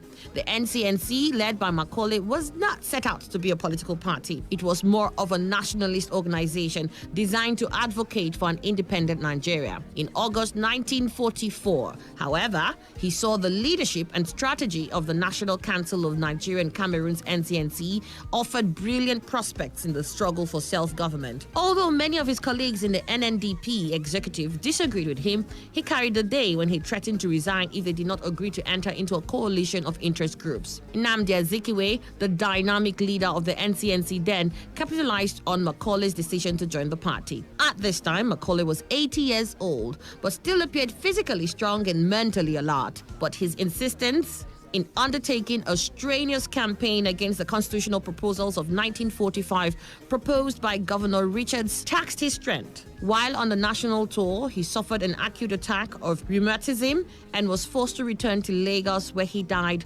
on 7th of May 1946. Huge crowds, estimated variously between 100,000 and 200,000, turned out in the streets to mourn, and all the markets closed for 2 full days. The leadership of the NCNC went to Azikiwe, who later became the first president of Nigeria. Macaulay was buried at Ikoyi Cemetery in Lagos on 11th of May 1946. Nnamdi Azikiwe delivered a funeral oration at Macaulay's burial ceremony. As is customary among the Yoruba, when a distinguished leader dies at an advanced age, his funeral became the occasion for a prolonged celebration of a life well lived and public service well acclaimed. He was survived by 2 children, Sarah Abigail Ido Macaulay and Oliver Ogedengbe Macaulay.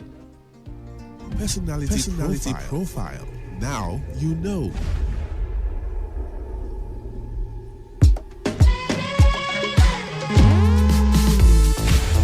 You deserve more from us. From Great Talk. Isn't a celebrated feat that people should be dying? Don't we have government? I think that should be the focus and not who is behind it. And then Chief Loveday. What else do I say? Killing is killing. For the attack. News and entertainment programs. News update here on Today 95.1 FM. Thank you for listening. Good morning. TOFFE. This man knows that this space. Now you do this kind of thing. Hi, I go do this kind of thing now. You never be this man. You never know the best way. Honey, now your brother. Stay glued to this dial. Today 95.1 FM, and we will do the rest. Excellent. Are you in search of a place to do all your audio recordings? From jingle, documentaries, church messages, and lots more. Are you in search of a platform to give your business maximum exposure? Look no further. Come advertise with Today FM. With our unbeatable reach, we'll give your business the boost it so dearly needs. Visit us now at number 1 Today FM Drive off East West Road, Rumekini, Port Harcourt. Whatever the business is, we'll give it a voice.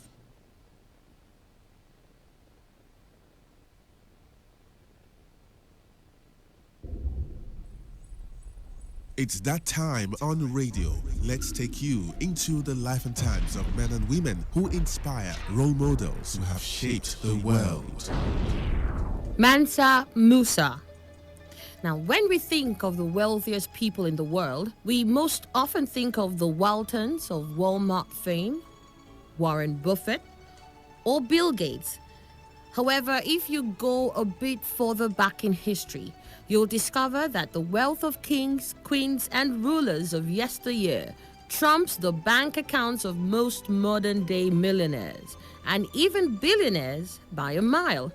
In fact, during his time, one man controlled more wealth than Bill Gates, Warren Buffett, and the most wealthy member of the Walton family, Sam Walton, combined. That man was Mansa Musa I. With an adjusted net worth of approximately $400 billion, Musa is without a doubt the richest man to have ever lived. So who was he? And why haven't you heard more about him? Mansa Musa I, born 1280, was the 10th Mansa, which translates as Sultan or King or Emperor of the wealthy West African Mali Empire. At the time of Musa's rise to the throne, the Malian Empire consisted of territories formerly belonging to the Ghana Empire in the present-day southern Mauritania and in Mele, Mali, and the immediate surrounding areas. Musa held many titles, including Emir of Mele, Lord of the Mines of Wangara, Conqueror of Ghanata, and at least a dozen others. It is said that Mansa Musa had conquered 24 cities, each with surrounding districts containing villages and estates during his reign. Mansa Musa came to be a king in a rather roundabout way. His grandfather, Abu Bakr, was the brother of Sundaita Keita, the man who founded the Malian Empire. Neither Abu Bakr or his son Fagalei ever took the throne, and Mansa Musa was appointed deputy ruler if the king ever went on an extended trip or pilgrimage to Mecca. He was appointed deputy under Abu Bakr II, who had visions of exploring the far reaches of the Atlantic Ocean. Now let me take you to how all of this started. Abu Bakr I set out with 200 boats out into the sea, ordering they do not return from their voyage until they had reached the far side of the Atlantic, or until they ran out of food and water, whichever came first. Quite a long time later, one boat returned with tales of a great whirlpool that had drowned everyone. Abu Bakr II didn't believe the captain's story, so he took 2,000 boats and, appointing himself head of the expedition, set off to find the truth. As the king's deputy, Mansa Musa became ruler in his absence. Abu Bakr II never returned, and Mansa Musa eventually inherited the throne. Much of Musa's wealth came from the production of madrasas and universities, many of which are still standing today.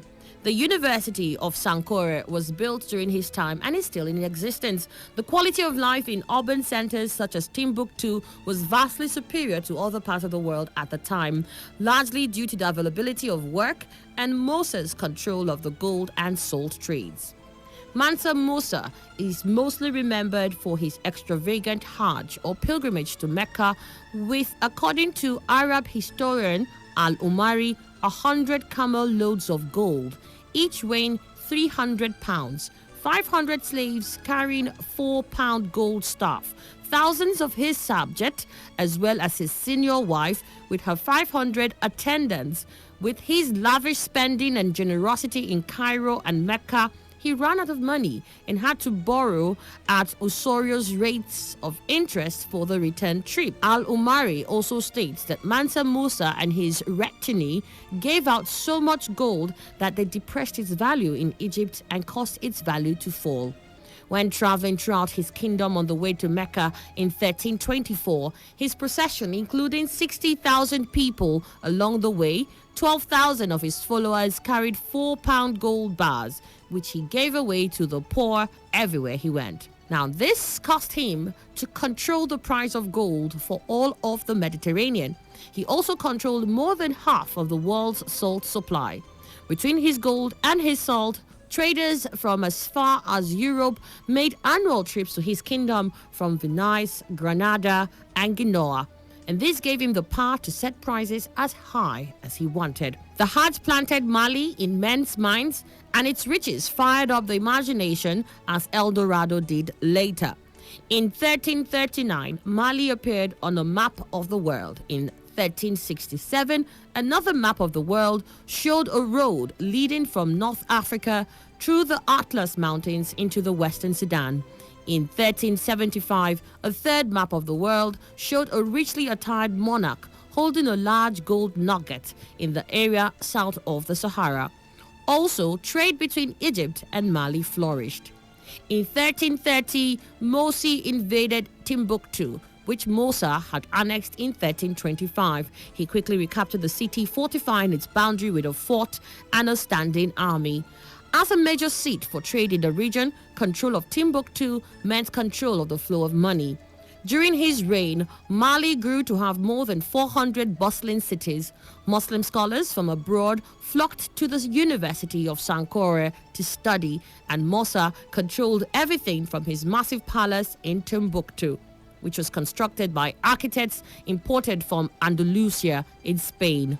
He also created one large system of government for most of the Western Sudan. Under his rule, the region was said to exist in complete and general safety. Records of how Musa died vary greatly, so it's unclear whether he died soon after returning from his pilgrimage to Mecca or whether he continued to live for another 10 years. His son, Mansa Magan, became ruler in 1332, and his older brother, Mansa Suleiman, became ruler in 1336. Mansa Musa's period of rule is recorded as 25 years, but whether his reign ended in 1332 because of his death or his resignation, this remains unclear.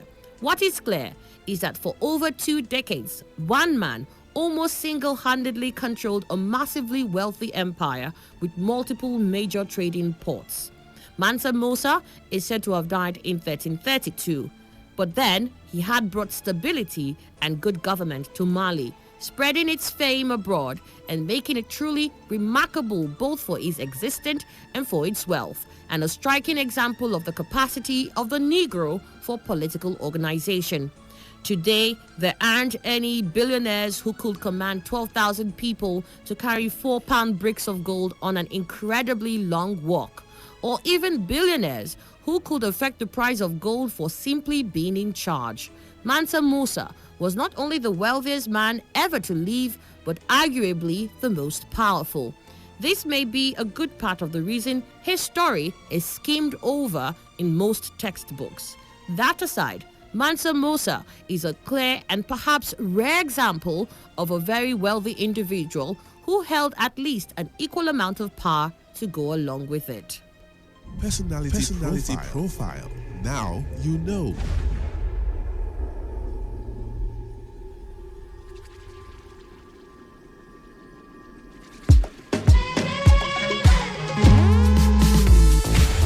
You deserve more from us.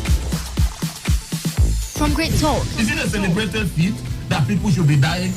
Don't we have government? I think that should be the focus and not who is behind it. And then Chief Loveday. What else do I say? What else do I say? Killing is killing. For the attack. News and entertainment programs. News update here on Today 95.1 FM. Thank you for listening. Good morning. TOFFE. This man knows his face. Now you do this guy thing. Hi, I go do this kind of thing now. You never see this man. You never know the best way. Honey, now your brother. Stay glued to this dial. Today 95.1 FM, and we will do the rest. Excellent. Talk radio. I listen to a lot of talk radio. 95.1 FM. This is Today 95.1 FM. To copy this tune, press 9. This is Today 95.1 FM. For current news and information, press 5. They are politicians, all of them. They know what they do. So they know how they attack each other. And To stay connected all day, press 1. The person who raised the name is the one who made the public know about Good afternoon and welcome to the World News on your Premium Talk Radio station. We are your premium talk radio station. Today 95.1 FM, the station with a unique dial.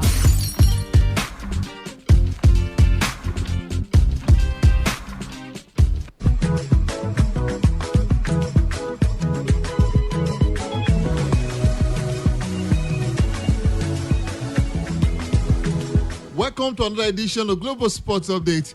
My name is Godwin Enakana. If you were with us yesterday, you heard the voice of the master Mitchell Obi. He broke it down. He started with the first part of this scintillating interview with him. He told us the story of how Pinnick Amaju, President of Nigerian Football Federation, was consumed in the politics of CAF. Today, he gives us the second part. He said, Amaju became so popular, he was the incoming president, acting president of CAF. And Ahmad did not like that at all. And at the end of the day, he had to do what he had to do to survive. Yes, Paul Johnson is always standing by. He's got plenty of information for you. When we are done, yes, you hear the voice of the master, Mitchell Obi. Over to you, Paul Johnson. Thank you so much, Godwin. What can I say? Always a very great pleasure of mine to go on this show with you. I tell you, the Cup of Nations is what we have to discuss about today. We still celebrate the biggest party of football of Africa, and that is what Africa has as its treasure, so we celebrate her. Even though it has come and gone, the Cup of Nations is what we have to open up its vaults today and see the record milestones achieved by the countries that participated in the 32nd edition of the Cup of Nations. The coaches, the countries, the players who did well, and even the officials.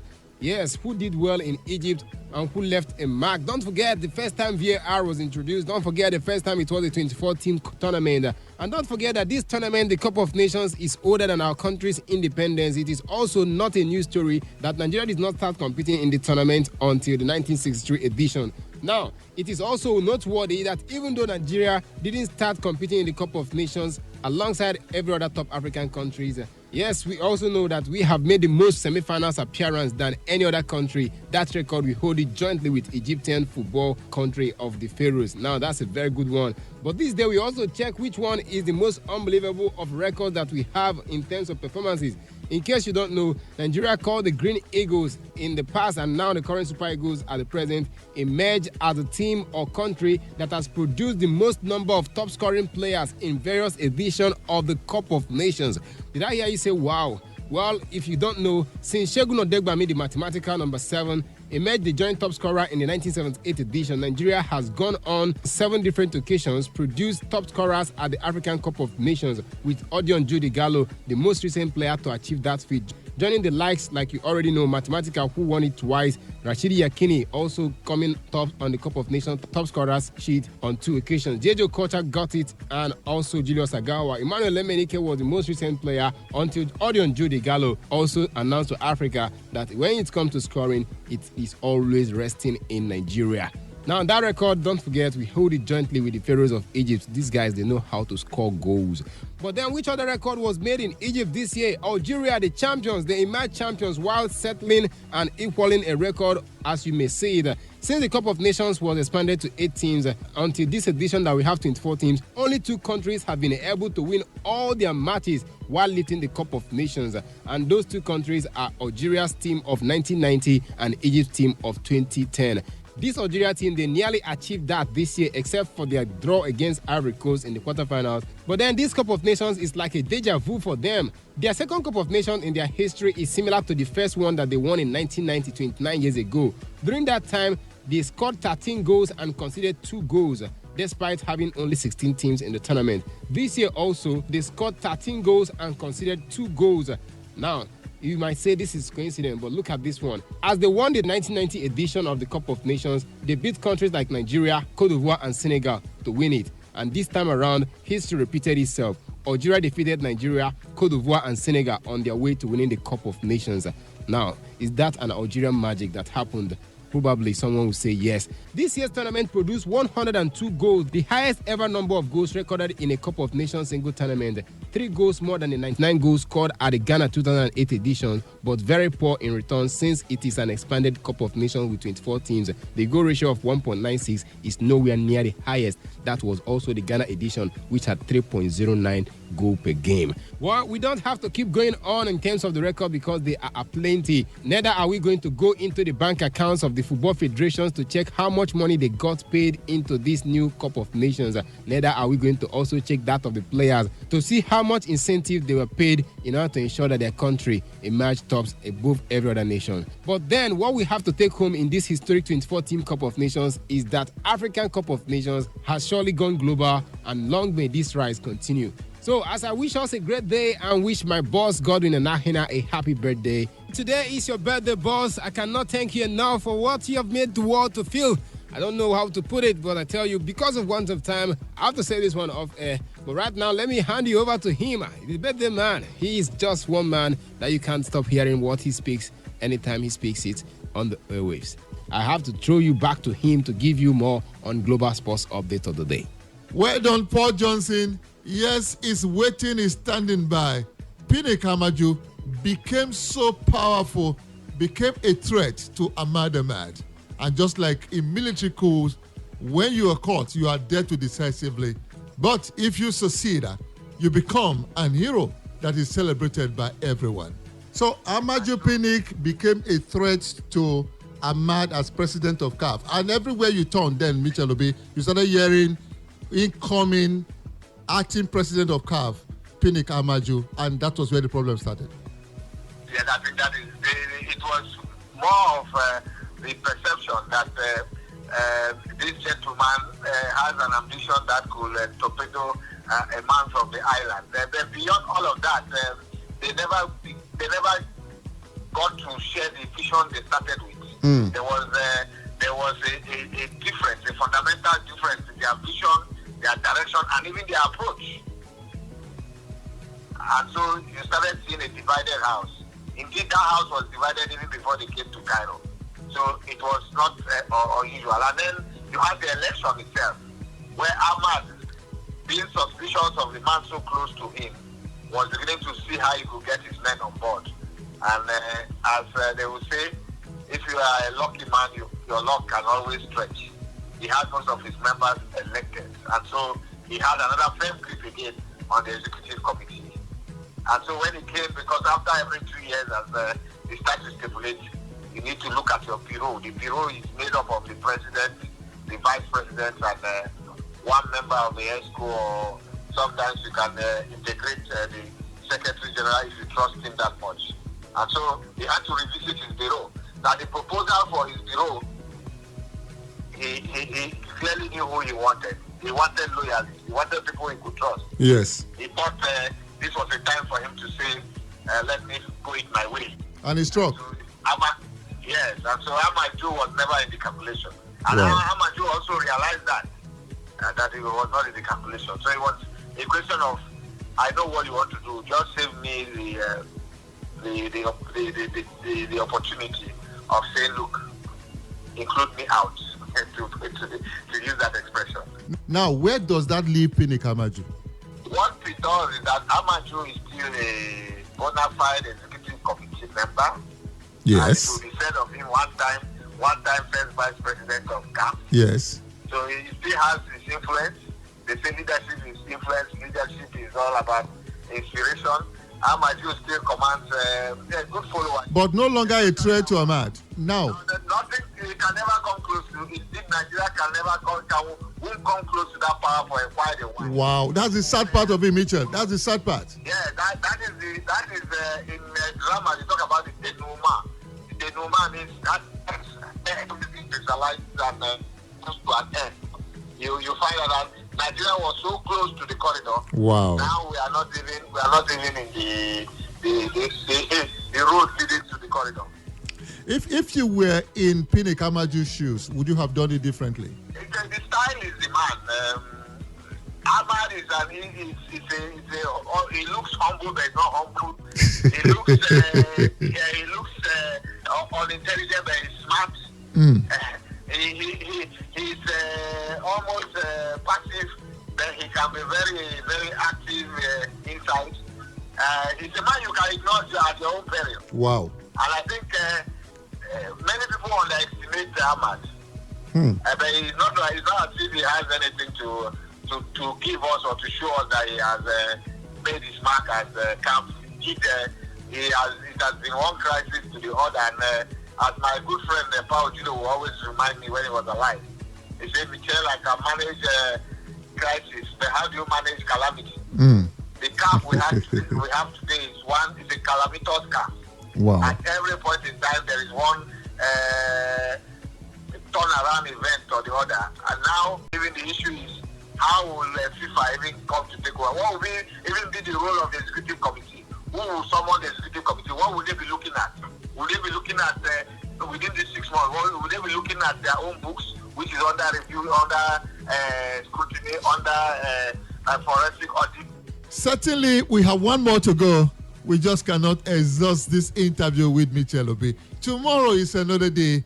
I will bring you the concluding part of this interview with the man we fondly call the master. I'm sure you enjoyed every bit of it. Thank you for always staying with us. It's Global Sports Update. My name is Godwin Enakana. God bless Nigeria.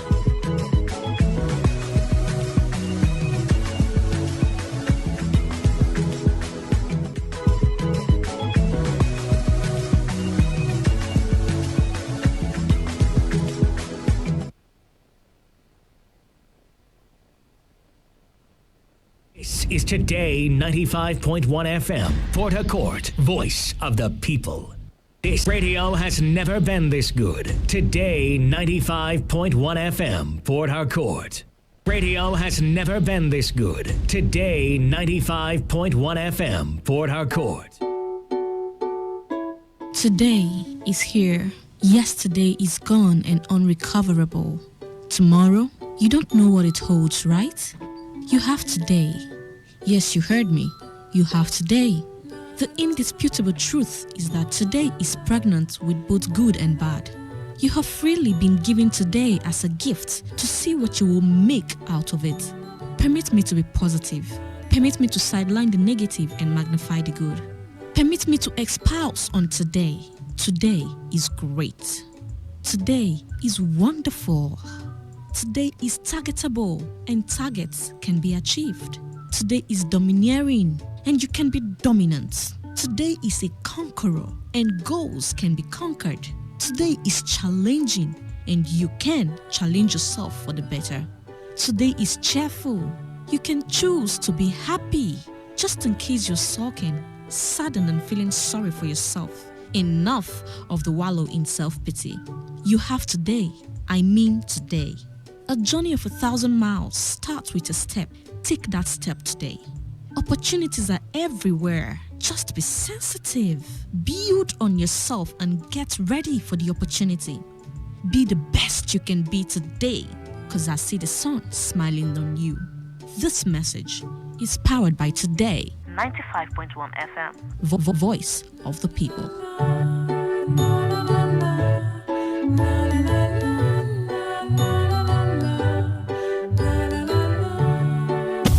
Be our friends on Facebook on www.facebook.com/Today95.1FM. So I'm on Twitter now. Twitter. And follow us on Twitter at TodayFM951. Be our friends on Facebook on www.facebook.com/Today95.1FM. So I'm on Twitter now. Twitter. And follow us on Twitter at TodayFM951.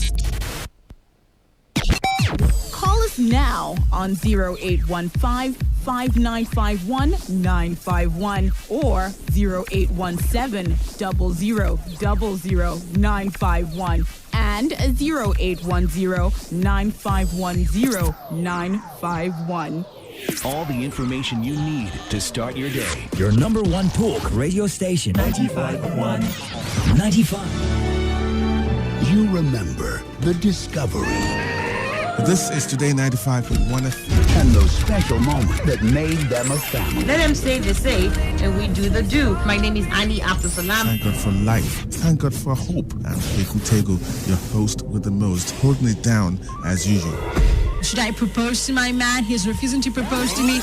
Every single day is a blessing. Every single day is a gift. If you want a promotion in your current job, you have to work on getting a promotion in your current job. Taking a look back from where it's all coming from. A Benjamin Bugsy Academy. Nobody does that better. Today 95.1 FM, Port Harcourt. Opinion poll with Kalada.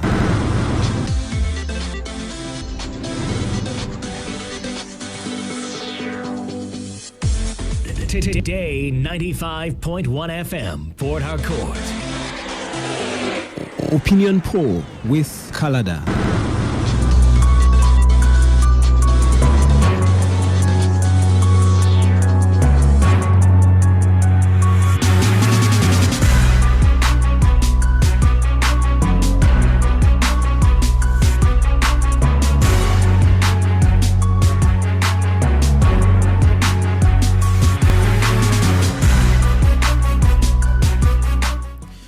All right, 23rd day of July 2019. It is a Tuesday evening. It's cold out there. Yeah, I'm feeling cold. I'm Canada, by the way, and you are listening to Today 95.1 FM. And right about now, on Today 95.1 FM, we are about to have Opinion Poll. Now, Opinion Poll is a segment on Today's Connect. Today's Connect is a belt that runs from 6 p.m. up until 12 a.m. An opinion poll every 9 p.m. You know, like I said, it's a segment in Today's Connect. And what is opinion poll all about? Opinion poll is where you and I, we get to talk, you know, we get to have a round table discussion. And it's mostly about your opinions so that we can go out there and demand and clamor for the government to make the right policies and bring about the right changes for the sake of everybody's good. Usually what I do, you know, I pick the story, I explain the story. Sometimes, you know, I say my view on the story, or I give all the views on the story, and I let you, you know, call in and counter, agree or disagree. And tonight, you know, I'm reminded of my late mother because of Precious Olabi. Now, you will know Precious Olabi is, you know, a youth corps member who was with Channels Television, who happened to have died yesterday, you know, during the clash between the members of the Islamic movement in Nigeria and the police in Abuja. That is not also why I'm feeling really sad, so to say. I mean, also a police officer died trying to defend the peace and the unity of those who are living in Abuja. And it really, really is a sad one. I mean, what will the families of these two individuals be feeling right now? What will they be going through? I mean, you see your son one time, I mean, just yesterday, and now he's no more. You see your husband just yesterday, and now he's no more.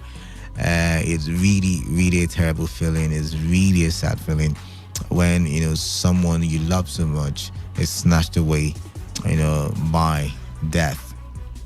Snatched away by death. And what is even more painful is that this could have been prevented. This could have been stopped. It might not have happened. I mean, the DCP might still have been alive, and so would Precious Olabi still, you know, have been alive if the right thing. And I don't know what the right thing is, and I don't care what the right thing is. I'm not going to politicize it, but if the right thing had been done, then these two individuals might just still have been alive. I'm going to do a 1 minute silence for them, and I hope you can join me and, you know, pay them the last respects.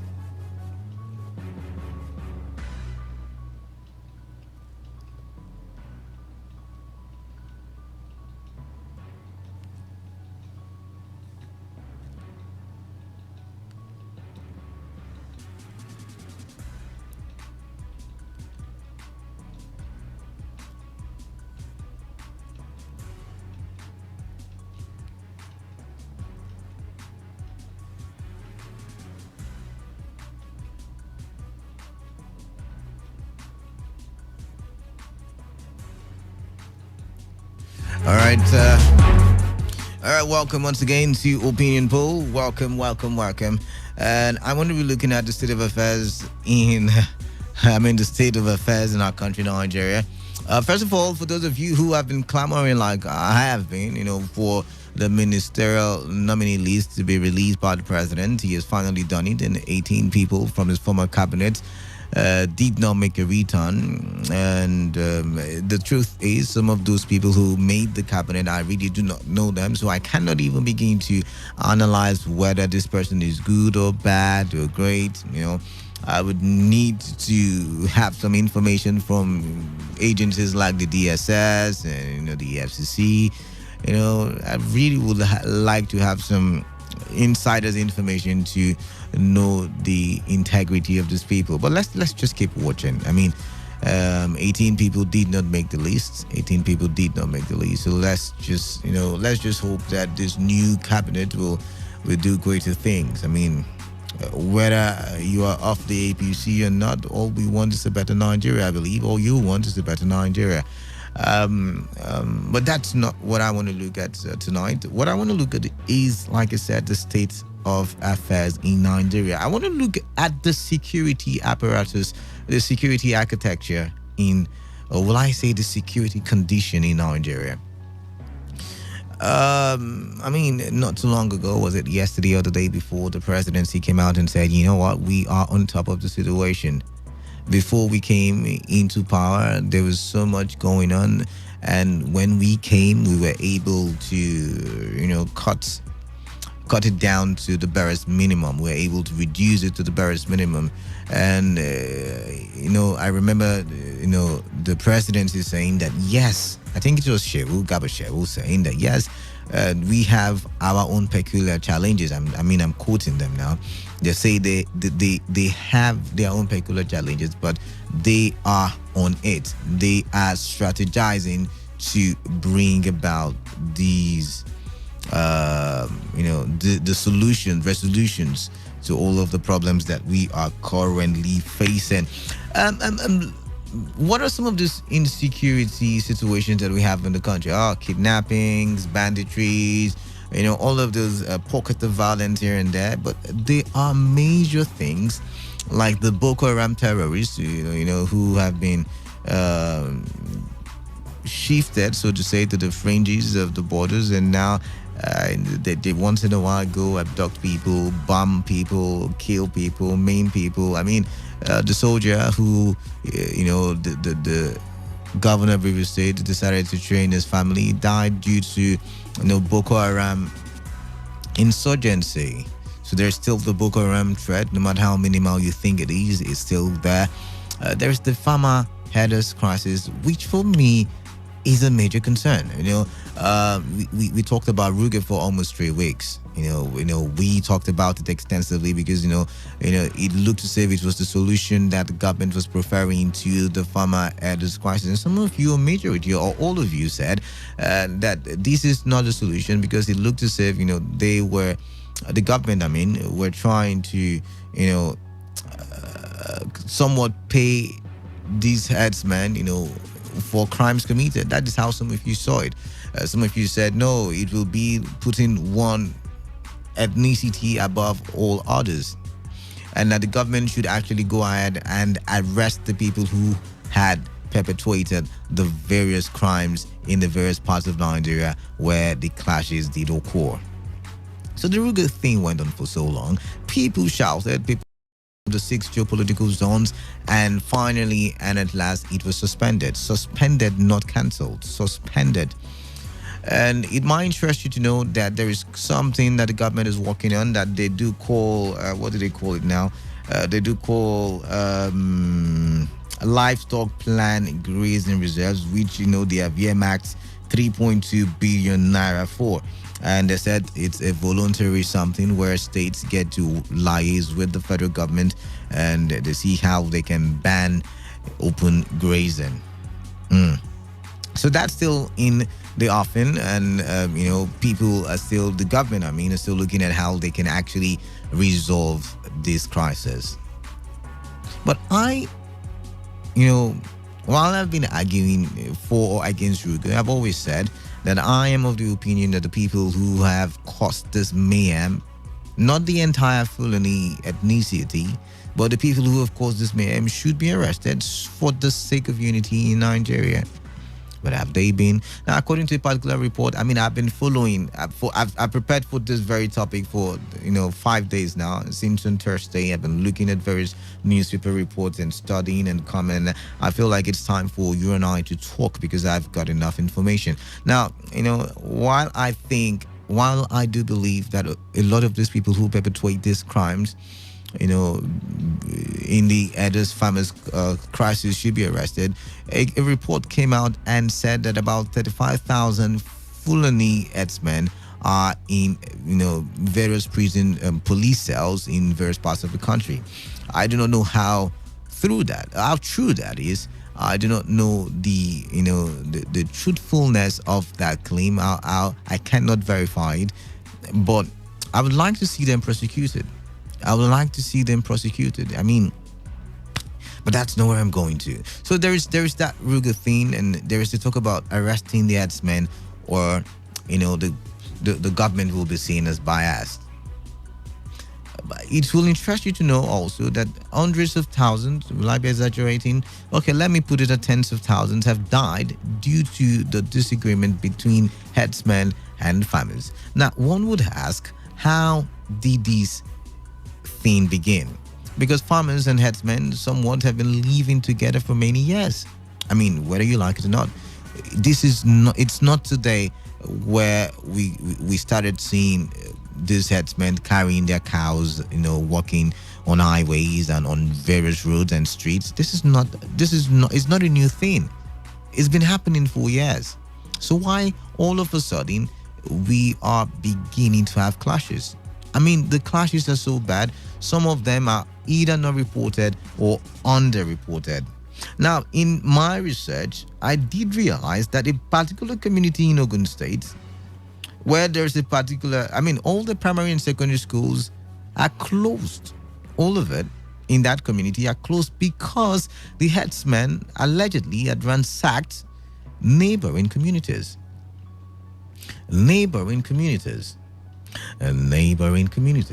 Which begs the same question that what's his name now? Oh God, what's his name? Okay, yes, the Are One. I hope I got that right. Yoruba people, please do forgive me. The Are Ona Kakamfo of Yoruba land, who's Gani Adams, who on Thursday last week said that he wonders. Begs that question. He wonders how the herdsmen allegedly get AK-47.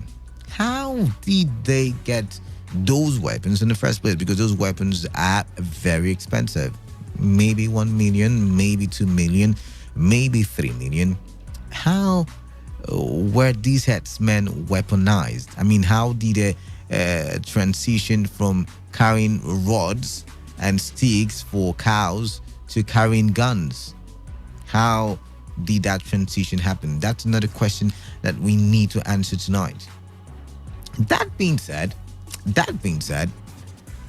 you remember that it escalated, that after Ruger was finally suspended, we had some northern group come out and said, hey, accept it or. And after that one happened, we then had the leader of Afenifere's daughter die, allegedly by the hands of Fulani herdsmen.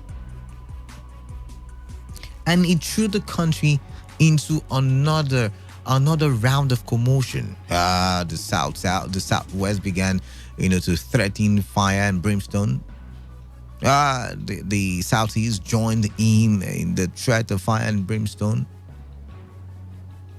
And all of a sudden, we had another northern group come out and said, hey, herders, leave the other parts of Nigeria and come back to the north. And everybody in those areas welcomed them and said, hey, good. Which shows the level of divide, by the way, that we have in Nigeria. But while that was happening, the presidency rose and spoke the next day and said, no, Nigerians are free to live in any part of the country.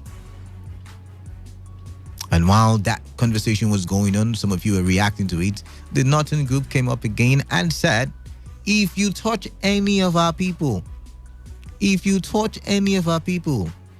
will rise up and defend ourselves. That is a formula, or will I say that is a telltale? No, how do I put it now? I'm not a clairvoyant, but that is a vision. When I say vision, okay, let's put it like this. That is a formula for chaos. Let's leave it at that. A formula for disaster.